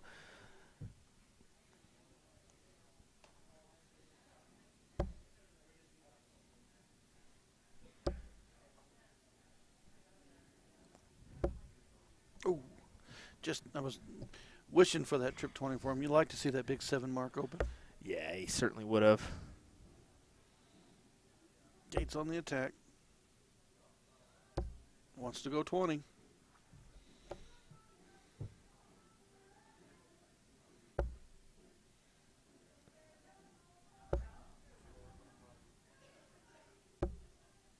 Gets rid of the 19, back to the 20. Still really early in the leg. Anything can turn at any time.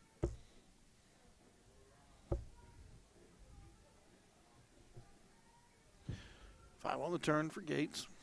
Does Jalbert attack that 18? He does. Like I said earlier, you got to make these early decisions, or you got to make sure you play safe. And Aaron was playing aggressive there. Gates goes after that 18, takes a look at the 20, back to the 18s.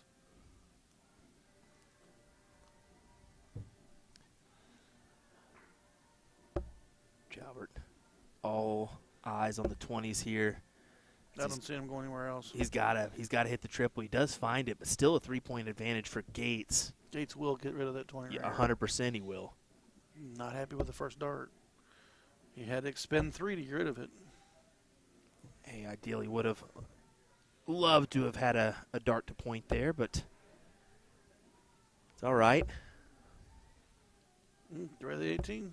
Oh, it's that jump shot. It's kind of like a jump shot. You know, it's like you pull up from that 17s and you throw to that segment of the 18s. It's how many times have you sailed to the 1? How many times have you pulled to the 4?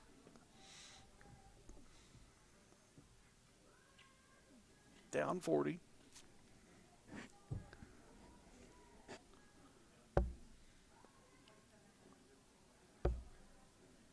Does he go after the 18? Sure does.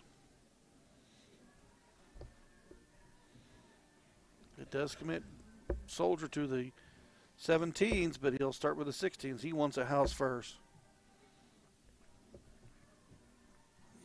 I don't know. I don't know if you would have 40-point lead. You close out 17, even if you expel 3 or you get the 16s. The smart play is to get the house, and hopefully you can trip it. And Aaron has responded.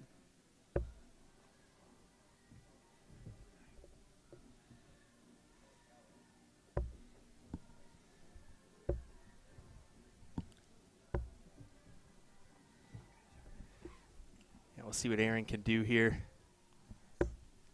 Go ahead and close out the 15s. 3 is just fine. Stay there. There you go. Just got 3. Gates to the bull. He needs a big play on the bullseye right here. Looks like he's managed 4. That's correct. Yeah, 4 on the board. Just the 3 needed once again for Aaron. He's got that whole right side to work with, and he does get it. AJ 2-0.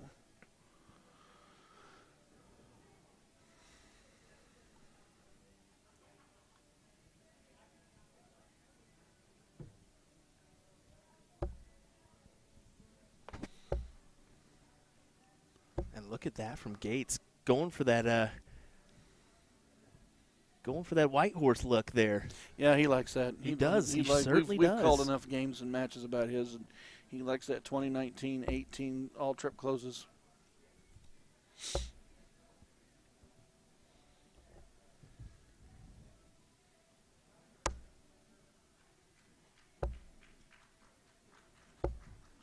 Well, we got a match winner over there. I think we definitely did. It sounds like it. Is. So we get some clapping in the background. What we assume is for a ladies matchup. Yeah, I'm assuming that's. I don't have an update on the bracket yet. Back to this match. 2-0, Aaron Jalbert. Gates in control of this next leg here. Needs this leg to get back in the match. It's 1st to 5, so there's plenty of time. So that was a Liz Tynan 3-0 over Andrea Taylor, and she is now sitting in the finals. Wow. Waiting on the winner of Sandy Hudson or Paula Murphy. That's just I did not see that one going that way. Andrea Taylor's really been playing well, and well, Liz is just besting her here, so she's looking for what I believe is going to be her first national title. I did talk to Julie Wieger, who is a former national champion here, and I asked her how her day went, and she told me, and she says, I've been watching Liz. Liz has been playing well all day. Well, Liz is now sitting in the finals, so thanks for that information, Jules. And just like that, Gates closes it down. It's 2-1. Gets that first leg on the board, Ryan. He needed it. Yeah. You don't want to see yourself 3-0 down, even though it takes 5 to win it. You want to start leveling the match as soon as you can. Ooh, that may be a little off. We'll take a look at the regular 20s. He puts it in. Big shot for Aaron. Do I say it? Do I say it? No, don't Okay, say it. Don't say it. Don't say it. Don't say it. But you can say it now. You can't say it I now. don't want to say it. I don't want to say it. Good answer from Gates, but it's not going to be enough. Jalbert will take the look at the 19s early. A big 9 open for Jalbert. Ooh. Well, I think he was making sure he got into that fat segment, and it flew a little low for him. Gates ain't going away. Look at that 18 coming off his hand.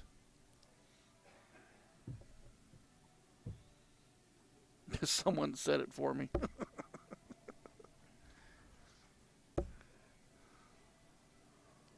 And Kenny Windsor, please don't say it. Kenny, I got your back. Gates will take the look and then right back to it. These guys are playing close. They're not jumping at each other on heavy point leads.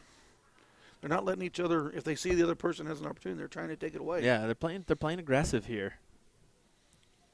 I mean, Jalbert could have went 100 on the 20s, but he's like, no, Gates is not going to keep that 18. So he took a shot at it.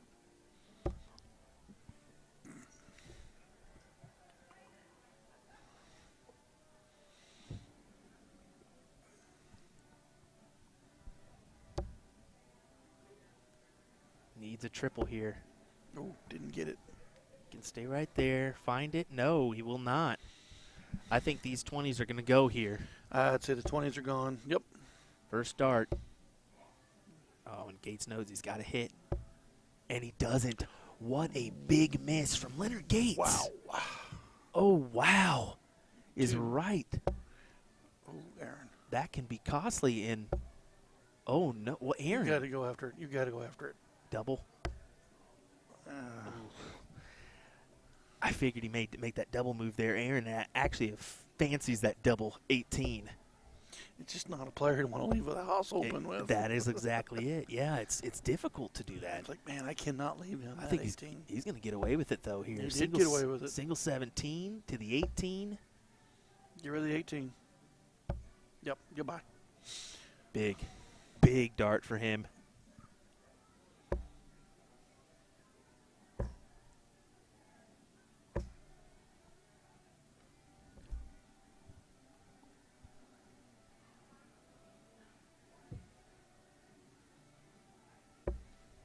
How about a big nod of approval to all our tournament staff for their work this today.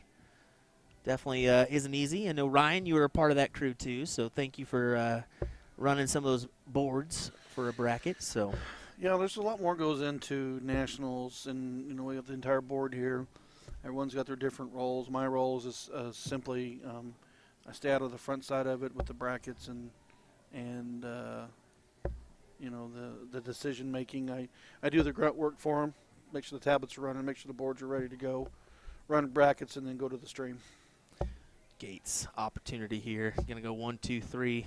Well, potentially 1, 2, 3 as he misses with the second dart on the 17, missing the fats here. Do you think he's rushing a little bit? He could be rushing a little bit. I think he's really wanting to take this cricket title, and you just got to settle down a little bit and throw your game. Well, the person that's been settled is AJ. Oh, he's 100% been settled. He's smooth criminal right now, a.k.a. like the likes of Paula Murphy.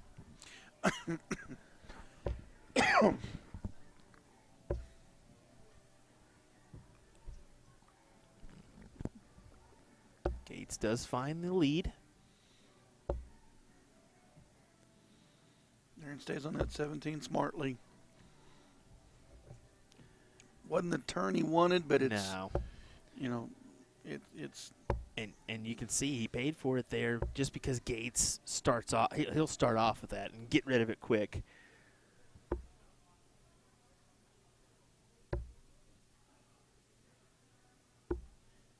I believe that is a double. Wish I would have switched to it real quick on the cutaway, but. And here we go. 3-1 potential lead here. There's a single, closed it out. Needs two.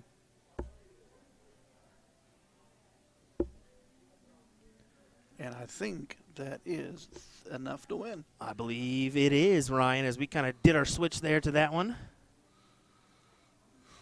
We're going to see if we can get that other view there. Do you have a second camera potentially for those block shots? And starting off well, 7 mark for Gates.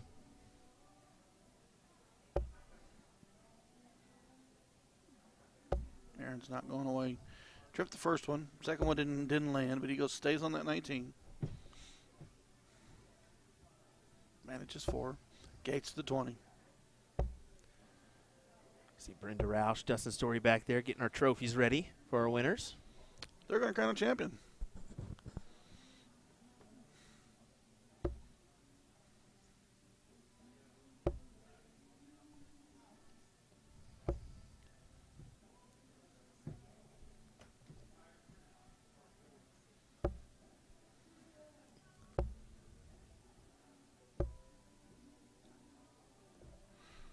Smartly grabs another house, puts some points up, and starts the closing process on the 18. Forces Aaron all the way into the 18s 100%.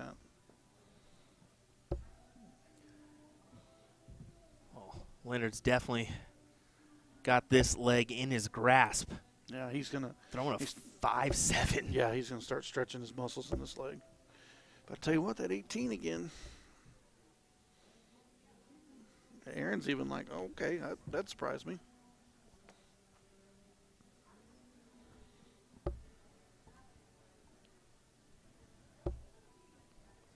Do you stay there? Yeah. Yeah, you got to stay there. Try to get the 7 mark. It's not a 7. It's 8-5. So not quite the advantage he was looking for as Gates.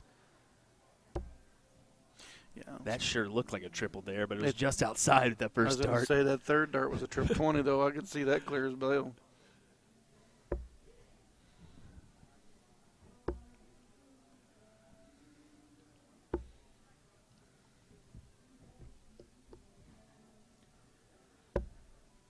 Gates just going to go about his business here. Close out the 16s. I can't tell. Didn't think so. Yeah, just a little bit. No, that's a little bit rocky there, and got a little wobbly floor action.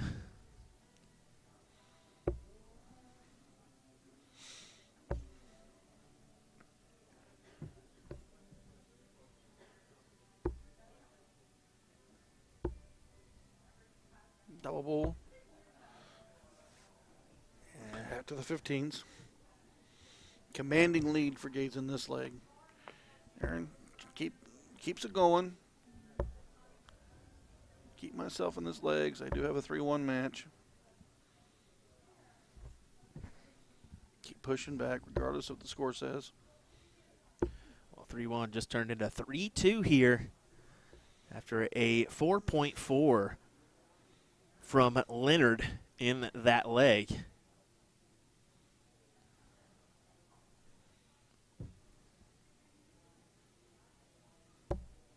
Want to find out what's going on with that ladies' match.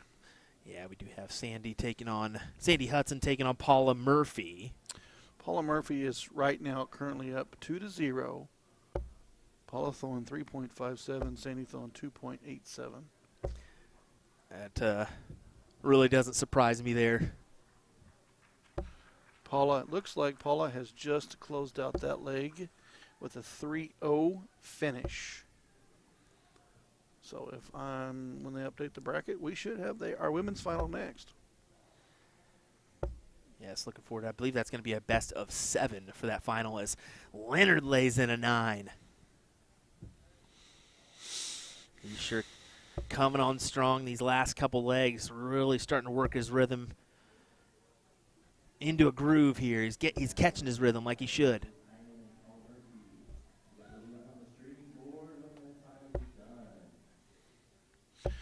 So that was the announcement that Liz Tynan and Paula Murphy will be up next with USA Darts Productions calling their match live. So we can crown a women's national champion.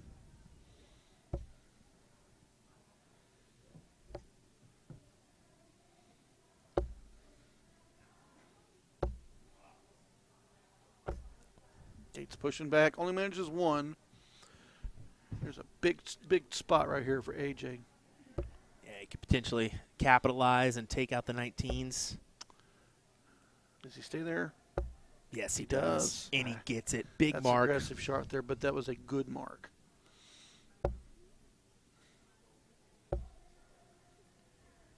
Gates giving it right back to him with a 7 of his own.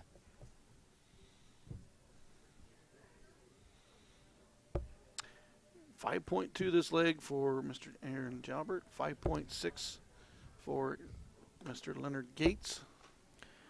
We do want to give some love to our supporters here who've been cheering these guys on in the background. Now, this is Las Vegas, let's be honest. Some of those guys have elected to go gamble or go hang out, so that has taken some precedent, but still some good members tagging along and enjoying the finals of both our men's and women's ADO Cricket National. Oh, Aaron. Needed the turn on that 18. Now he leaves the door wide open for Gates. And he's going to take the opportunity, close him out quickly. Grabs that trip 17 to go with it to add to the point battle. Pushes AJ into the 16s and 15s and bulls. 2 big hits. He's got to stay.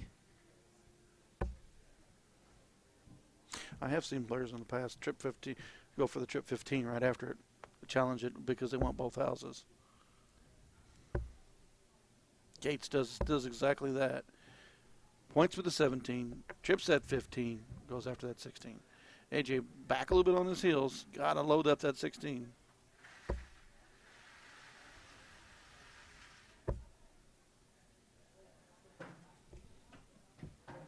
See that subtle head nod he was given there. Kind of upset at himself that he's kind of let Leonard back into this match. But you really can't think about that much because now you're in a big match here now. It's tied up 3-3. This is now turned into a best-of-3 battle. All day, all the darts they played, all the legs that they've thrown, and we're down to best 2 out of 3.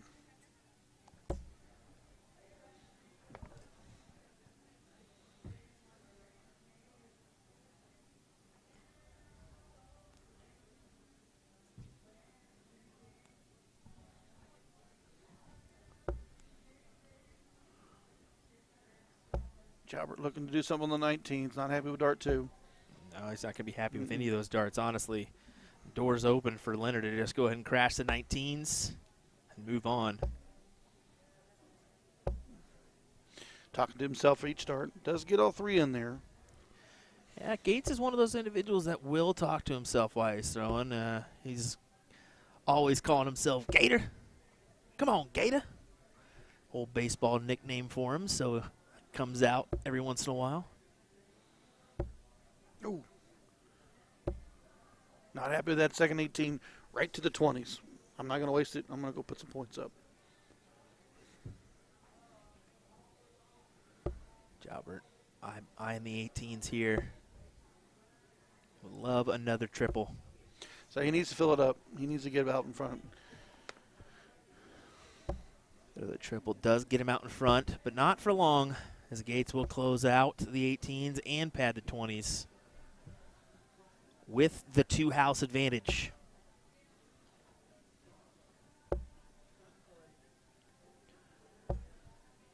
Once again, finals of the women's event coming up here in just a moment.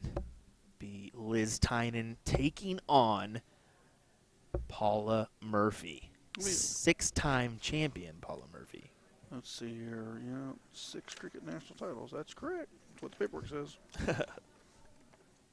I think she's won some 501s too. Yeah, I think she's won once or twice. And let's be honest, that is massive for Paula Murphy just to be in this position.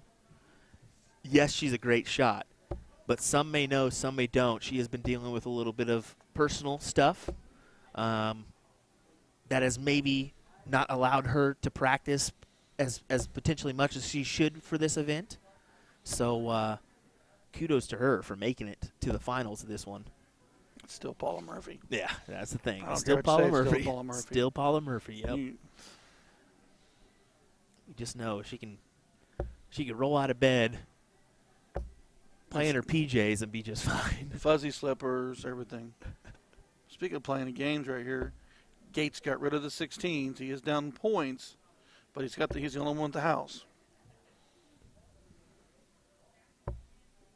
Not happy with the 3-dart turn is Aaron. He knew he wanted a trip in there.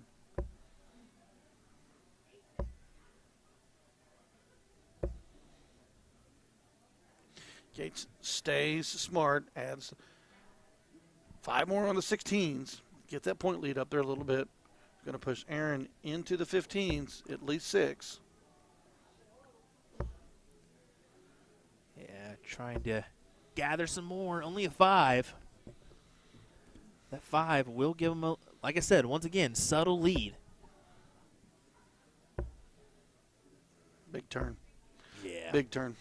Massive. Massive.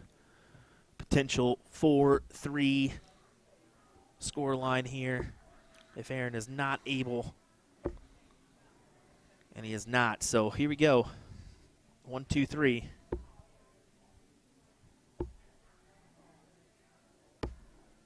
Oh, doors open. It is.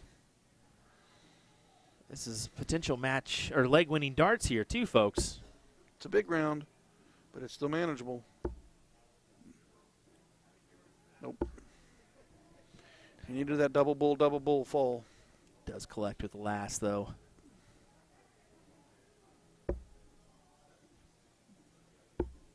And Gates collects. What a shot. Gets the 4-3 lead here. 1 leg away from a national title.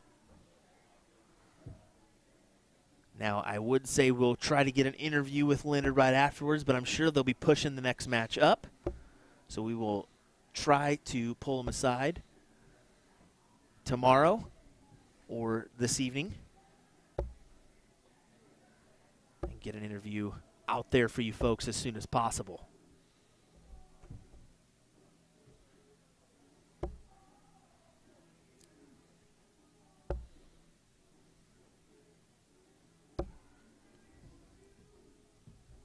Big 5 on the turn. Gates into the 19s. That was a big run. That was massive. That's a big turn right there. That hurts if you're Aaron. You got to come back right back with one for him.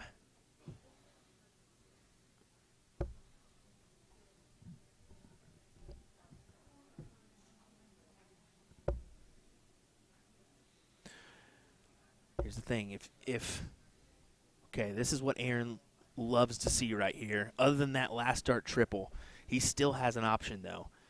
2 big triples and he can shut down this 19.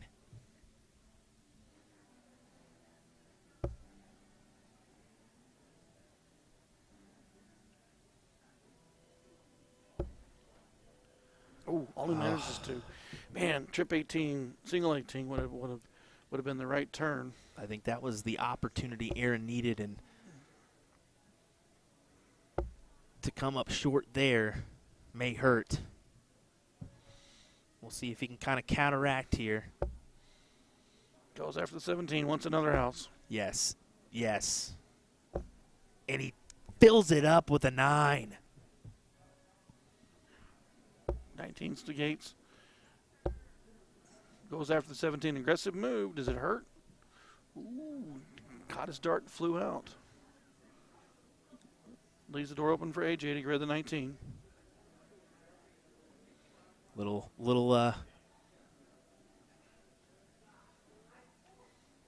just making sure everything's good.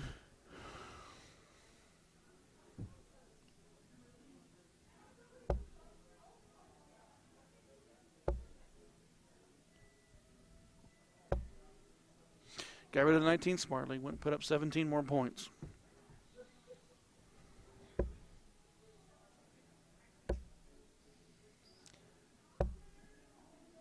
Did take his opportunity at the 17s.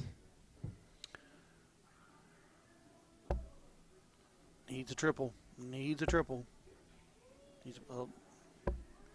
I was going to say he's going to take an aggressive Yeah. move. I knew he would. Yeah, I don't mind that. I think hitting a triple there isn't really as much value because if Leonard comes back with a 6, he can close it out. Mm-hmm. So I think that was a smart play, but unfortunately, back's against the wall. On to the 15s. He needs a triple to fall. He's got to have that green bit. Not happening this turn.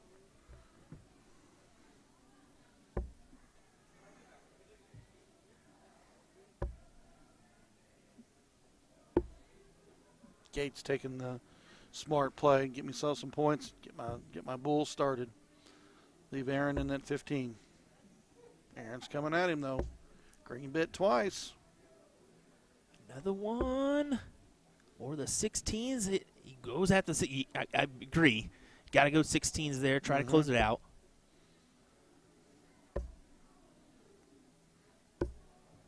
Ooh, that is a single. I was going to say just outside that double.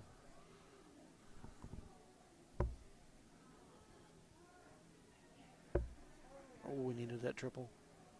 Close the 16. Nope. He stayed right there.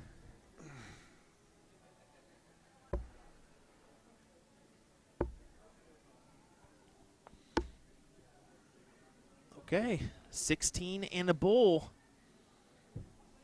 How about this for Aaron? Oh, he wanted that bull first. Got the 16 gone.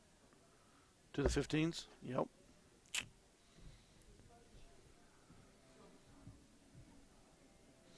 Two bulls on the 15s. Chip 15 for the win. He went for it.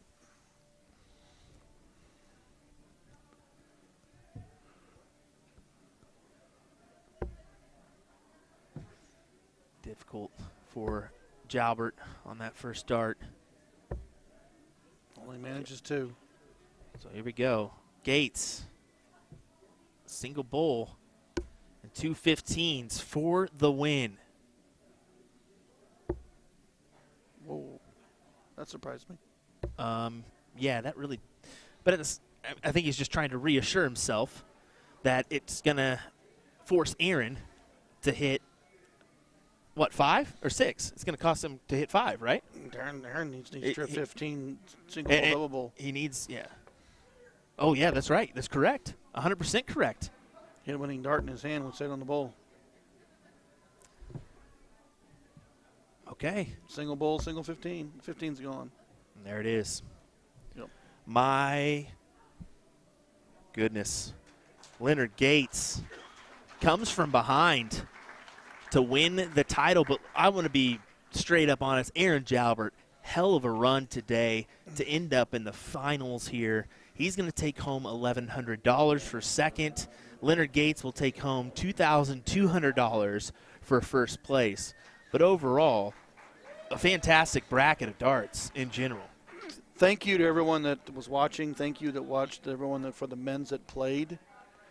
Big shout out to big shout out is to AJ's being aggressive with today on the floor, coming out of his bracket by one leg, making the finals. Congratulations to Leonard Gates to get his first cricket national title. So excellent job, gentlemen. Hope you enjoyed this match. We've got another barn burner coming behind with Paula Murphy and Liz Tynan. So don't go everywhere. And all righty, folks, we'll be back here in just a moment. We'll gather some pictures with our winners. Don't go anywhere. Our women's final will be up here shortly.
Alrighty, folks, welcome back to our finals, our second finals. And this one is going to have two wonderful ladies involved in it, named Liz Tynan and Paula Murphy. This should be an entertaining final here. Of course, we've said it before. We'll say it again. 6-time cricket national champion, Paula Murphy. I don't think Liz Tynan has a cricket title yet, but she's working on it. She's working on it right here, and she could very well capitalize and get it today. Paula won last year's 501 title, if I'm not mistaken. Paula Murphy did win last year's 501. So if she can pull off this title, it'll be 2 years in a row, just different events. Gates won last year's 501. Yes, indeed, and that's true as well. Gates did end up besting Danny Baggish last year in the 501, so he picks up the back-to-back titles of different events. Paula out of the gate early.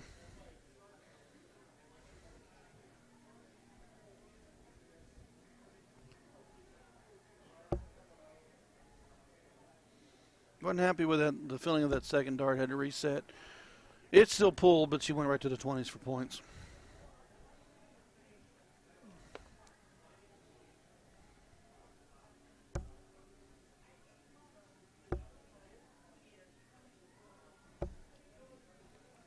Not happy with that turn, Liz. Door left open for Paula Murphy.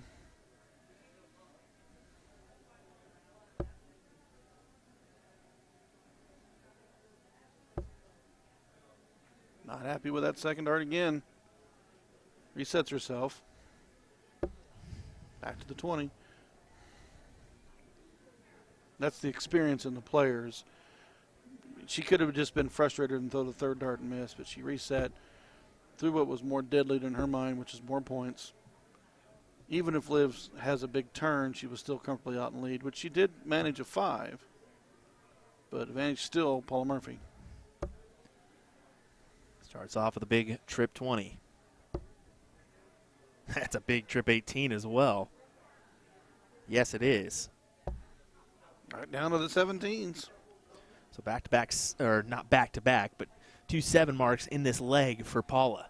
Yeah, those who did not know, Paula did attend Lakeside this year, and I think she had a top 8 finish in the Women's World Championships. Yes, she did have a great run there. Unfortunately, I think she ran into the Bo Grace freight train that everybody runs into. I believe so.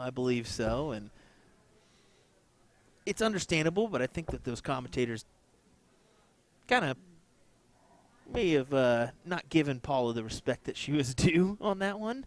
But at the end of the day, she proved to them that whether you start on the 20s or start on the 19s, man, you can be a wrecking ball if you continue to hit those triples. So I'm glad to see her here in attendance after we were uncertain if she was going to be able to attend this weekend. So Mark Lacombe, our unofficial statistician that we always rely on, said that to win this match, you're going to have to average right around the 3 to 3.7. So kind of keep that in mind, folks, as you see these two girls start squaring off, is where those averages will end up. And I 100% agree with that, as Liz hits a nice 9 mark there. Big turn. Yeah, Mark knows, man. He is a great statistician and can really analyze the data and give it to us and tell us what we need to know quickly. So appreciate the info, Mark.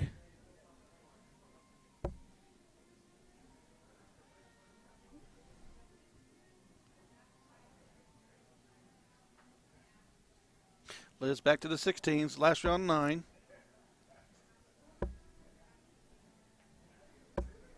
She stays there. Not happy with that. I believe that turn. is a just 3. just a single. Yeah, she wasn't happy with that turn. You can see the face. Paula trips 20 again, right to that 16. Oh, she went for the double. Did she grab it? How about that? She did grab it. That is in there. And almost hit the trip 15 as well. Now that was a turn.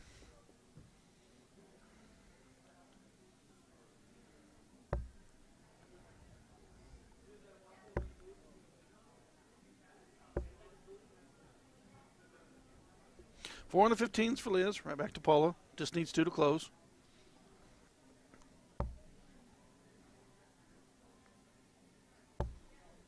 Does she go bull here, Will? I don't know. More points is always nice, but she does go for bull. She makes a strategic move there. I thought since she was playing Liz, she would go 20s. And that's what I was thinking. More points is always best, but Well, Liz can hammer that bullseye. for those that don't know Liz, she does play both soft and steel tip, similar to Paula. Double bull finish. Great shot. Be hard pressed on you to tell me that you do not know Liz. I know Liz. I'm tired of losing to her. Yeah, right. No kidding. Play any kind of events and she's your opponent and you say, ah.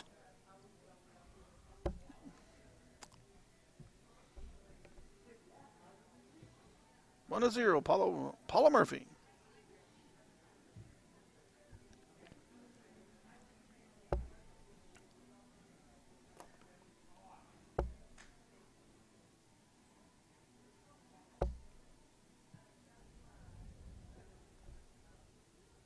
Final on the 19s. Pushes Liz back to the 20s. She needs to be a wrecking ball on them.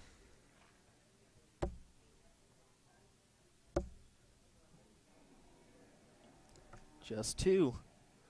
Does Paula go ahead and take the opportunity to close? It looks like she's going to take her shot. Yep, I would. Even if it takes all 3. You'll push Liz into the 18s or the 17s, whatever she prefers. Jason Watt says, beautiful dual core dual core. Sounds good with the board mic too. Yeah, I'm going to tell you, man, the dual cores are definitely nice. All dual core boards here for our Las Vegas Open this year. Big shout out to Jason Watt, who is a member of the Winmore team, and his contributions to darts are always wonderful. I know he had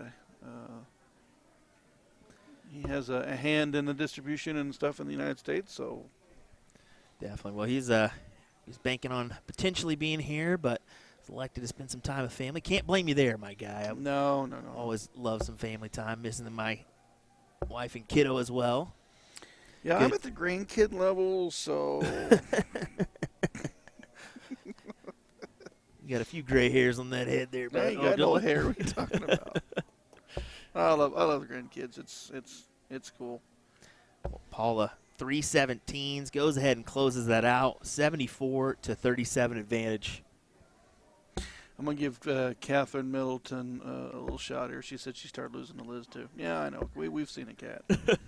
But we've seen you win, too, so don't take yourself out of that match. Let's take a look at this view here as we'll take a view of the throws for each of these ladies. Going to help when that massive scoreboard is out of the way for some 501 later, but we'll still see it. Paula having a laugh there. See, that side camera worked out great. Oh, right yeah. there. Having a laugh with the chalker here. Who is our chalker anyways? Oh, Miss Hubbard. All righty. Yeah, Will's even got the chalker on. He's like, you're not going to hide this year. No, definitely not. Like the addition of the side camera this year is Liz puts in a nice 5 mark to take the advantage. She's down 2 houses. She has a small lead. Paula's got that 19, and she's just a monster on those 19s. Got a good one here. Saying Paula is just smooth. Well, she didn't get the name Smooth Operator for any other reason than that one right there. She's definitely got a nice stroke. Definitely takes her time, but you don't have to throw fast to win at this game. It doesn't matter. Everybody has their own unique style. Whatever works for you. 15s for the close. 1, 2, 3 needed. That is unfortunate. Now she's going to either take her chance or go for points, and she elected points. I was going to say, when I was watching that third dart come out of her hand, I knew she was going to the 19s because Paula can, or Liz can flip on that 15 quick, and she knows that. Liz not happy with that turn. Paula will get rid of that 15 first.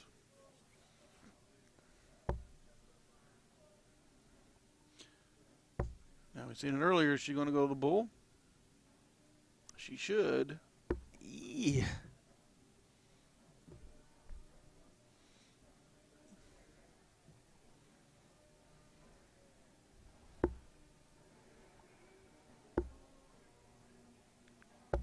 Ooh, nice turn. What a turn Single there. bull, double bull, trip 19. But Big turn. But is it enough? Paula needing 3. I know. She set herself up just in case. Yeah, she did. She'll move to the 18. Yeah, but say she's going to go ahead and go right back on up, pad the lead a little bit, just in case Liz does the similar move here. I think that's double bull and 2 18s to win. Here we go.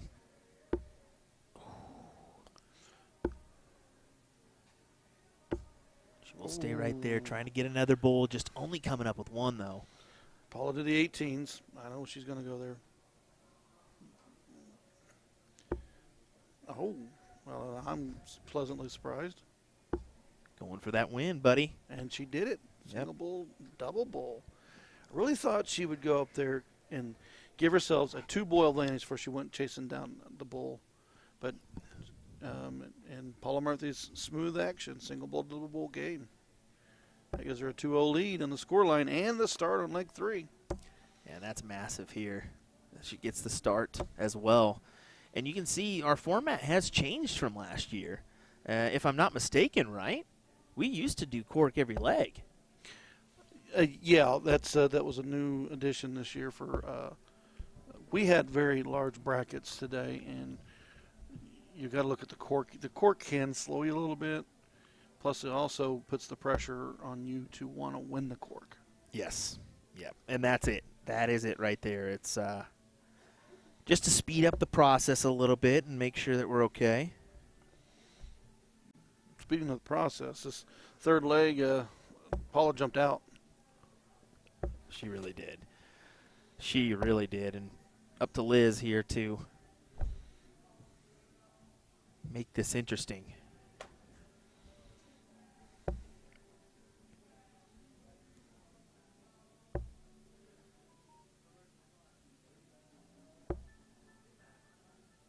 Paula Murphy moving around the board. 17 goodbye. Trip 15 goodbye to the 18s. Liz back on her heels. Needs 18s or 16s. She needs a house. Not going to do it there.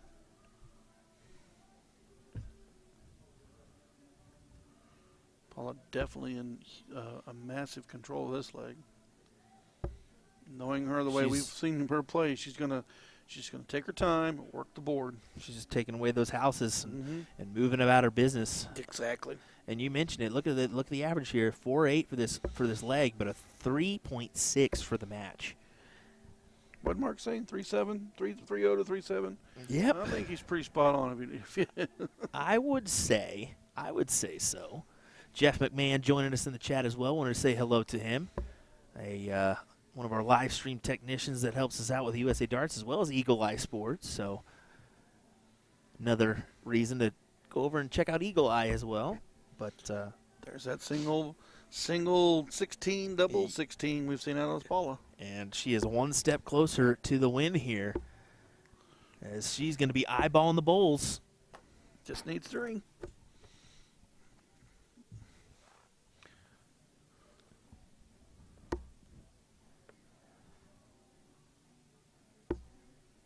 There's a second.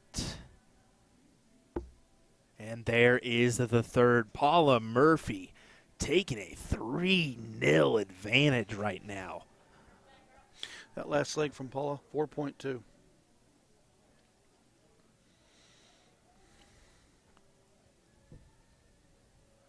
Impressive. Very impressive. That's not happy with that opener. Can't tell, but she did get 4.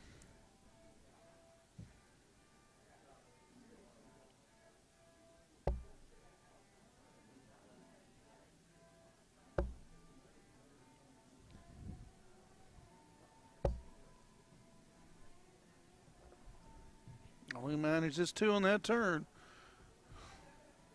Liz needs to start to rattle off some turns, rattle off some legs.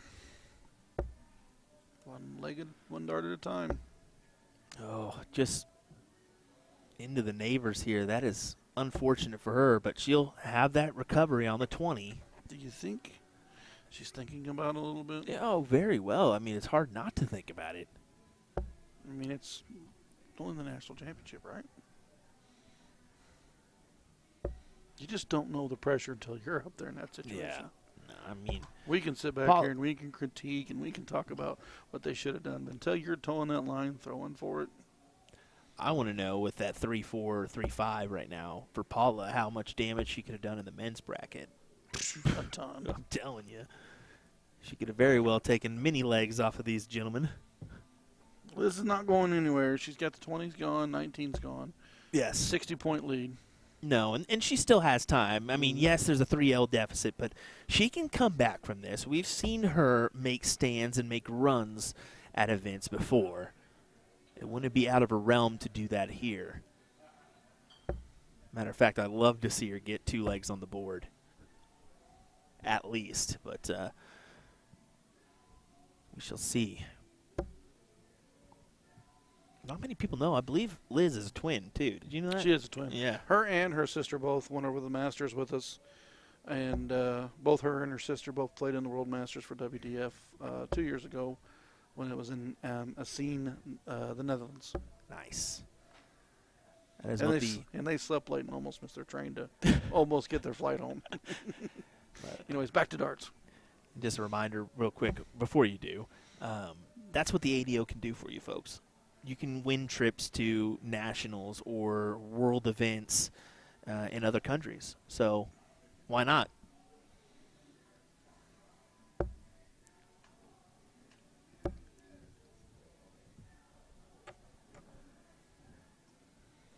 Two in the 20s, after the 17s. Back to Paula.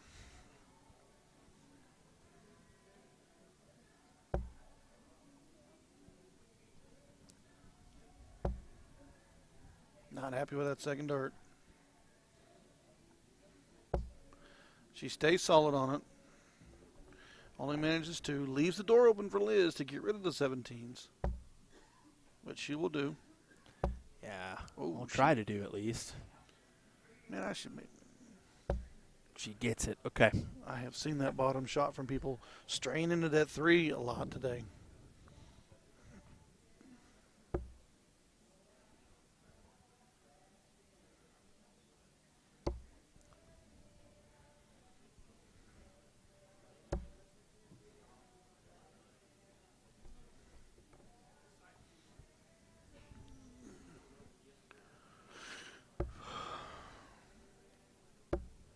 Big trip 18 to open up. But can't really capitalize on much more than that. Mm-hmm.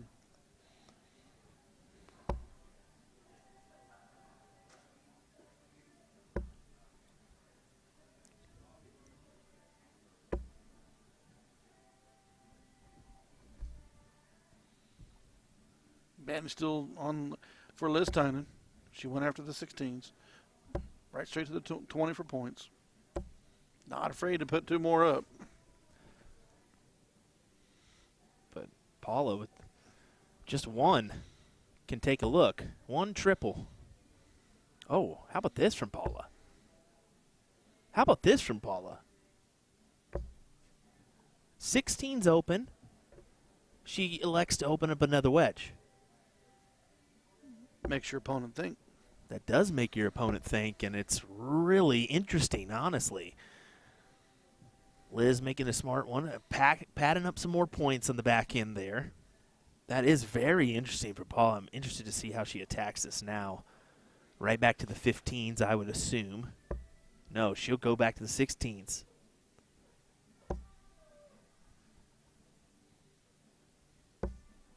Oh, just outside both times on that dart 2, dart 3. Liz will attack 16s and 15s now. And she strays high. Picks it. And right back up top.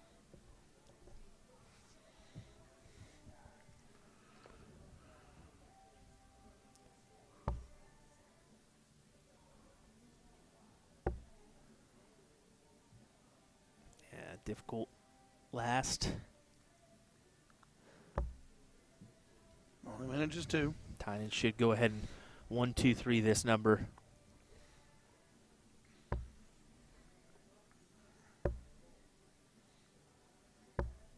And she does. Trying to get that one leg on the board so she can try to start chopping down the tree, as they call it.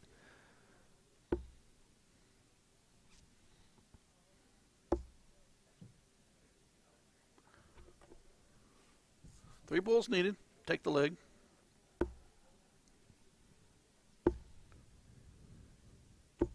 And she wastes no time. 1, 2, 3. She capitalizes, puts one on the board. 3-1 scoreline here. But look, Paula does get the start once again.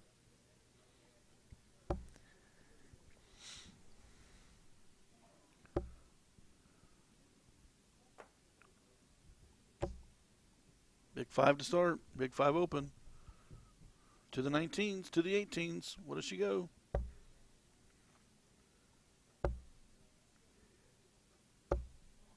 Nice 7 on the back end.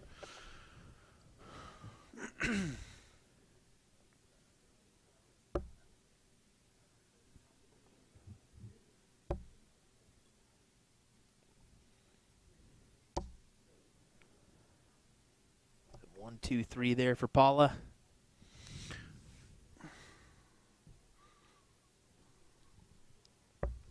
Ooh, I was going to say. After dart 1, she can recomposes, manages to hit 2 more. She does have a slight point lead. That's the one thing that I always talk about. If your triples at the beginning of your turn, you can do damage. If your triples are at the end of your turns, a lot of times you're just trying to stay in the match. It's got a little quiet in this hall a little bit. I was going to say, I think the music went away for a minute, and I think the folks have all decided it's time to go eat. It's time to put some things in some slot machines. Ooh, how about that from Liz? Big turn. Double 20 to take that out. And there we go. There's a little resurgence of some music to get the thoughts off your mind.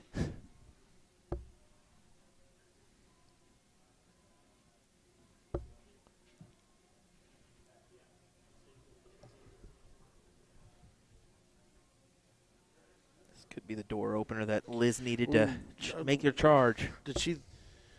Okay, she was going to go 18s. I thought maybe she was going to reset to throw the 19s because she pulled away.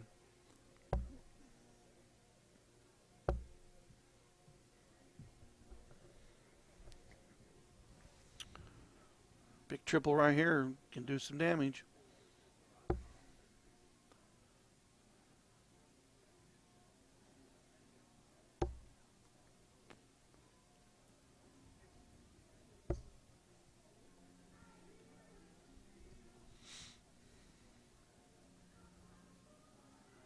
To the 19s. Got to try to resurface this lead. Mm-hmm. Needs a big trip. 2. Yeah, she's just making sure.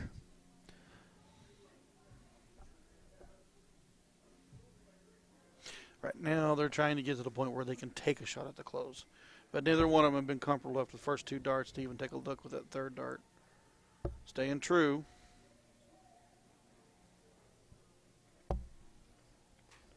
There was an aggressive shot out of Paula.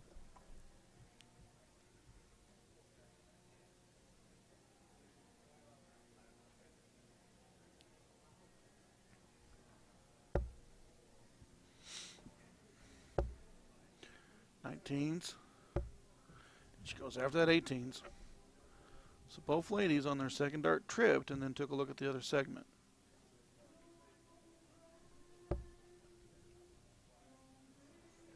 Murphy trying to regain that lead. No way she can go for the 19s in that situation. No, she needed a triple on the lead. The door's open for Liz to grab the 18s. Back to the 19s to be smart. Rush that 3rd dart. Still good for for Liz as she takes out the 18s. Mm-hmm. Oh, yeah, you're that 18s. Forcing Paula to hit it and open up another number. Not happy with that second dart. I think in fatigue are starting to set in a little bit. I mean, they've played darts all day. The ladies played 24 to 27 legs. Plus, they're in the same situation here, so 35, 40 legs total to win this thing. And there's a nice 5 from Liz. One dart at a time, one round at a time, one leg at a time. Yeah, exactly what I said. She just got to get one on the board, and she can kind of start chopping at that tree. That's exactly what she's trying to do here. One round at a time. Reminder, race to 4-leg format. So Paula's just 1 leg away from this title here. Ooh.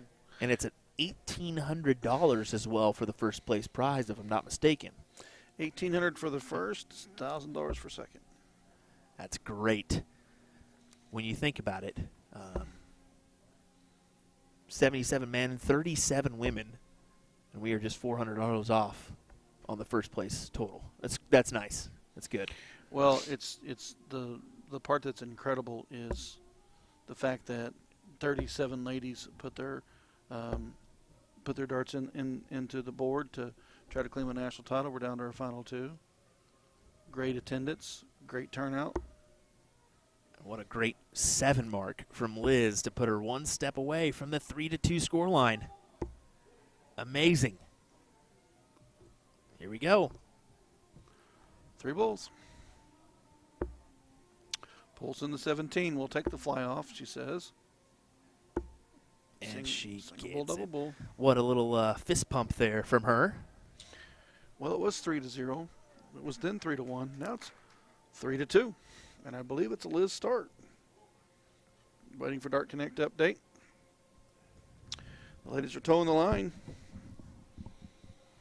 It's now down to the good old-fashioned. Oh, no, it's not the 2 out of 3 yet because Liz needs to tie it up. Yep, exactly. And that's the thing for Liz, don't be mistaken. She took away the advantage there because Paula had to start. And that's a big thing in cricket.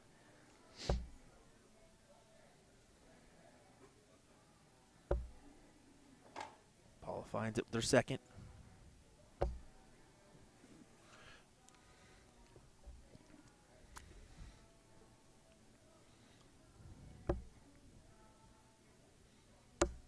Big triple followed by the single. Tacked at 19s. Do you think Liz is just, they're starting to fall, or she made some aggressive moves and got some confidence? What do you think? Yeah, she's definitely on a confidence boost here. We're talking about momentum. People don't realize how momentum can swing.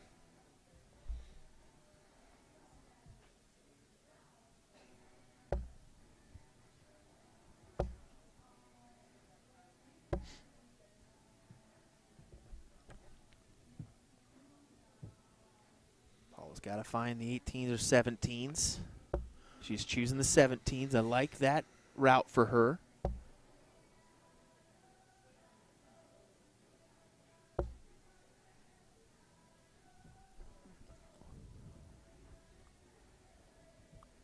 What do you do if you're Liz here? Oh, well, I think you take a look at the 17s. We know that Paula can be dominant on the bottom side of the board. So why not try to take your chance? She did, and then she's going to go right back up for points and look at her collect 2 big trip 20s. That was a hammer time on them 20s. Triple 20. Give me 120 points, please.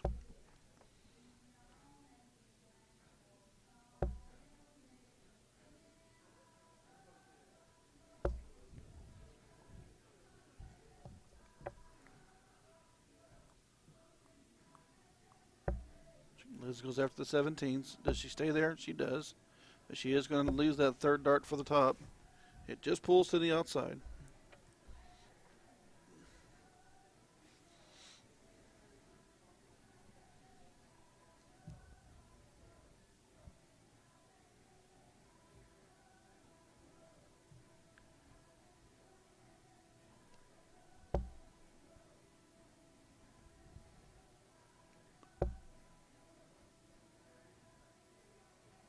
needs to find the triple, and it's just 3.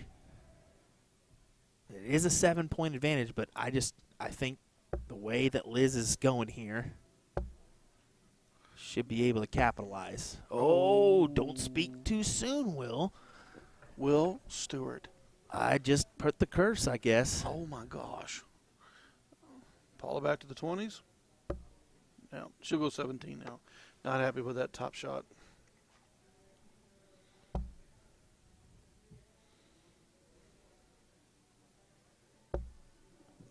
Big 4 on the 17s.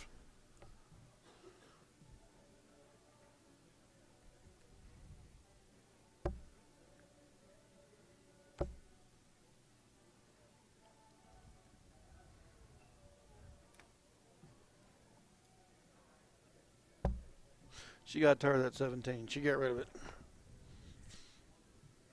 18's open. Does she close the 20s? What do we do, Paul? And it'll take all 3, but she's going after them 20s. She gets rid of them.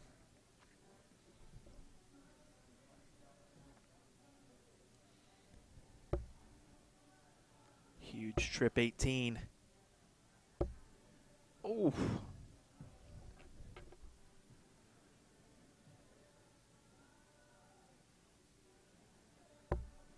Goes for a house to the 15s for Paula.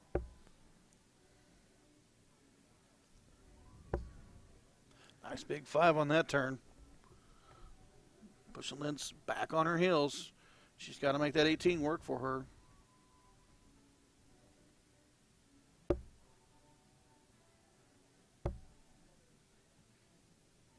Not happy on that turn. First 2 darts out of her hand, flying high. Yeah. Paula, she'll go have that 18 right now. She's got that 15 house. That is definitely handy for Paula. She's going to attack these 18s. And she closes.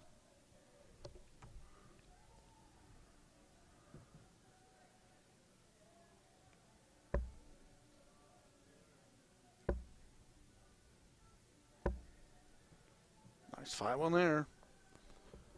Let's Paula to the 15s first. Now it looks like she's going to square up that 16. Nope, she did get rid of the 15. Or did go to the 15, excuse me.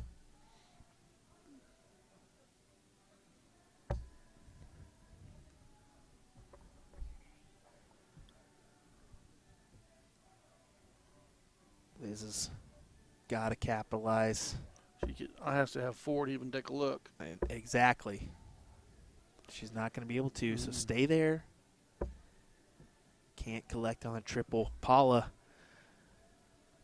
potential 1, 2, 3 here. No, she's taking the smart route.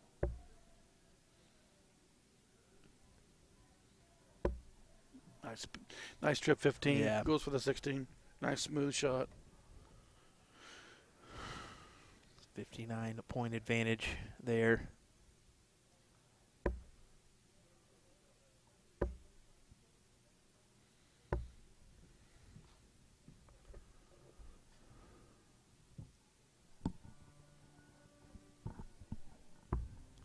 Oh, she went for the double. Wow. Either she pulled at 1. I think she pulled just a, she had to have pulled that just a little bit. And I think it's kind of got her a little bit on the razzle-fazzle. Does manage to put 1 up. Tying him down just by 10. Oh. Those are the tough ones. Just needed 2 to close. And you throw the first dart number 2 at it just to even just for a fat. Those are the tough ones. Does she challenge the double? Does she reset and go back to the 16s? Ooh. Anyone's guess here. She elects to be smart, put up more points. 16 Yep. points is bigger than 115. And Paula's only down 22, which 1 triple she can take a look. Mm-hmm. And there's her triple. 2 needed to close it out. Oh, she goes outside. Tempted to go for that double. And right back to the 15s for a big triple. Wow. Kind of a gutsy play going for that double.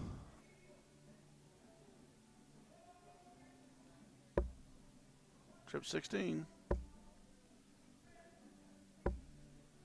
Ooh, and just sailed dirt 3. You can hear her clap. She knew she needed that to hit. Just too clear to close the 16. She attacks the double again. Gets it this time. Ooh, that's a big shot. That's huge right there. That's a big round right there. Big 6 mark. Paula puts herself 3 bulls away from a title and what would be her 7th cricket title.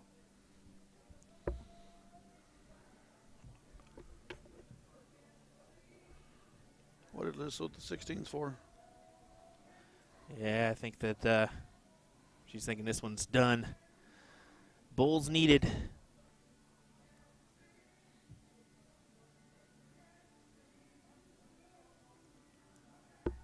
Single bull. Just need the red bit. Ooh, she backs on a little bit more. You're going to make sure she gets a look at that bullseye. Yeah.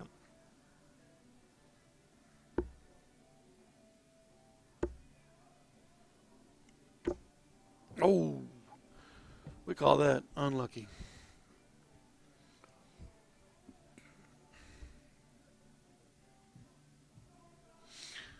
Paula needing 2 for the title.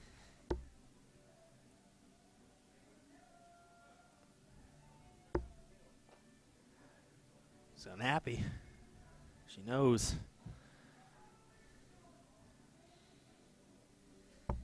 She resorted back to those 15s once again. So this is down 79. Double bull, double 15.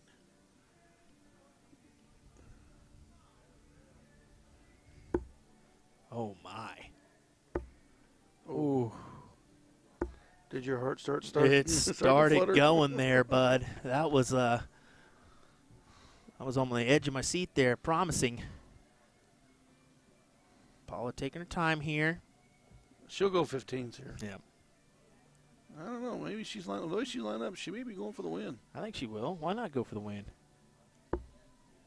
Why not go for the win? Well, it takes 2 15s to even create a bullseye. Yeah.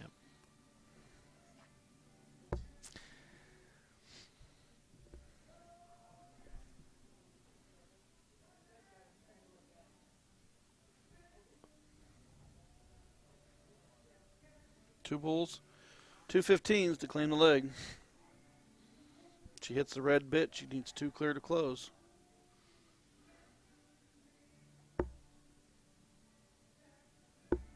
And she gets it.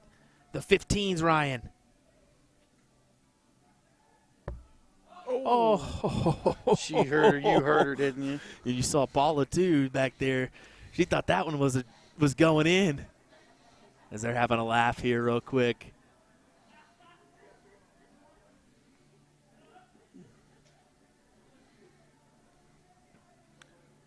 Don't tell me they had a little tension built up there. Paula to the 15s. She needs 2. She stripped it. 2 bulls for the win. Oh, wow. Okay. She was like premeditated. No. She was there. like, well, you need to get that camera angle back off there. Hey, I was thinking, man, maybe like, she'll no, get rid of these first. Nope. No. No. Totally wrong, Will. Now she makes this to 3 bulls. There's the double. She needs another one. Wow.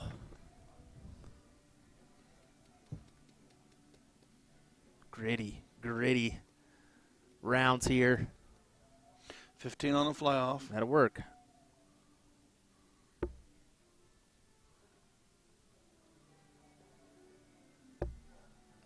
Another 15 creates a bull.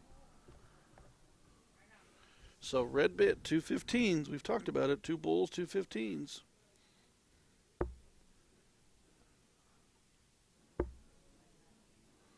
She's got to fly off. And she missed on it.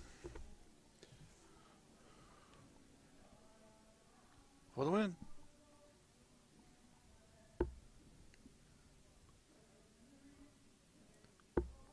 There it is. There we go.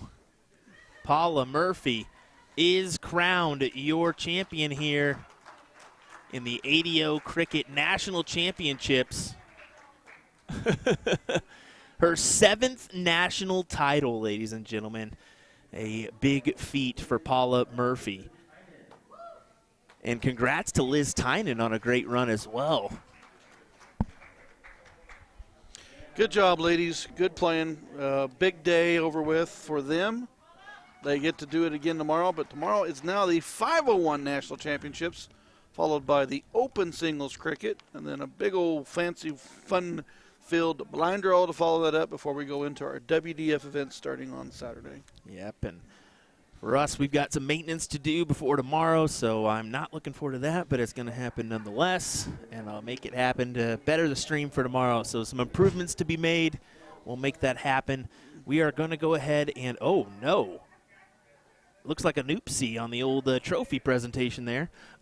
We will go ahead and make those improvements, and we'll be back live. I'm assuming around the same time, maybe sooner. So I'm thinking maybe 2:30. 3 o'clock, maybe. I don't know. Maybe 3 o'clock. I think it might be a little bit, I don't know, 3 o'clock. I'll say 3 o'clock. Yeah. It just depends on how many we actually have in the field and whatnot. So kind of tune into our Facebook. Tomorrow we'll be making some posts as to when we'll be going live. As always, you can follow the action here on Dart Connect, folks. So make sure that you do that. Thanks again for joining us. We'll be capturing interviews with Leonard Gates and Paula Murphy when we can. So we'll make that happen and post at a later time. Try to make it this weekend. But we'll see you folks tomorrow for the National Championships of 501 here. And then a little bit of cricket later on in the evening as we have women's and men's singles cricket in the store. Guys, be ready. You got a juicy lineup of darts this weekend live from Las Vegas. I love it. We'll see you, folks. Thanks for joining us. William Stuart, Ryan Mooneyham. See you tomorrow.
Dart of the Month for all of January 2024. If you purchase any of our Red Dragon Gerwin Price set of barrels, you'll receive a free Iceman jersey. The latest and greatest for the Iceman is his Midnight Edition darts that you see here. If you purchase the January 2024 Dart of the Month special, you will automatically be entered into a raffle to win these 25-gram steel tip Midnight darts. So let's give them a quick throw. I'm going to swap out the stems and the flights for the new Fusion one piece so we don't scuff them up too much. I think we're about ready with our one piece. Now let's have a test throw. All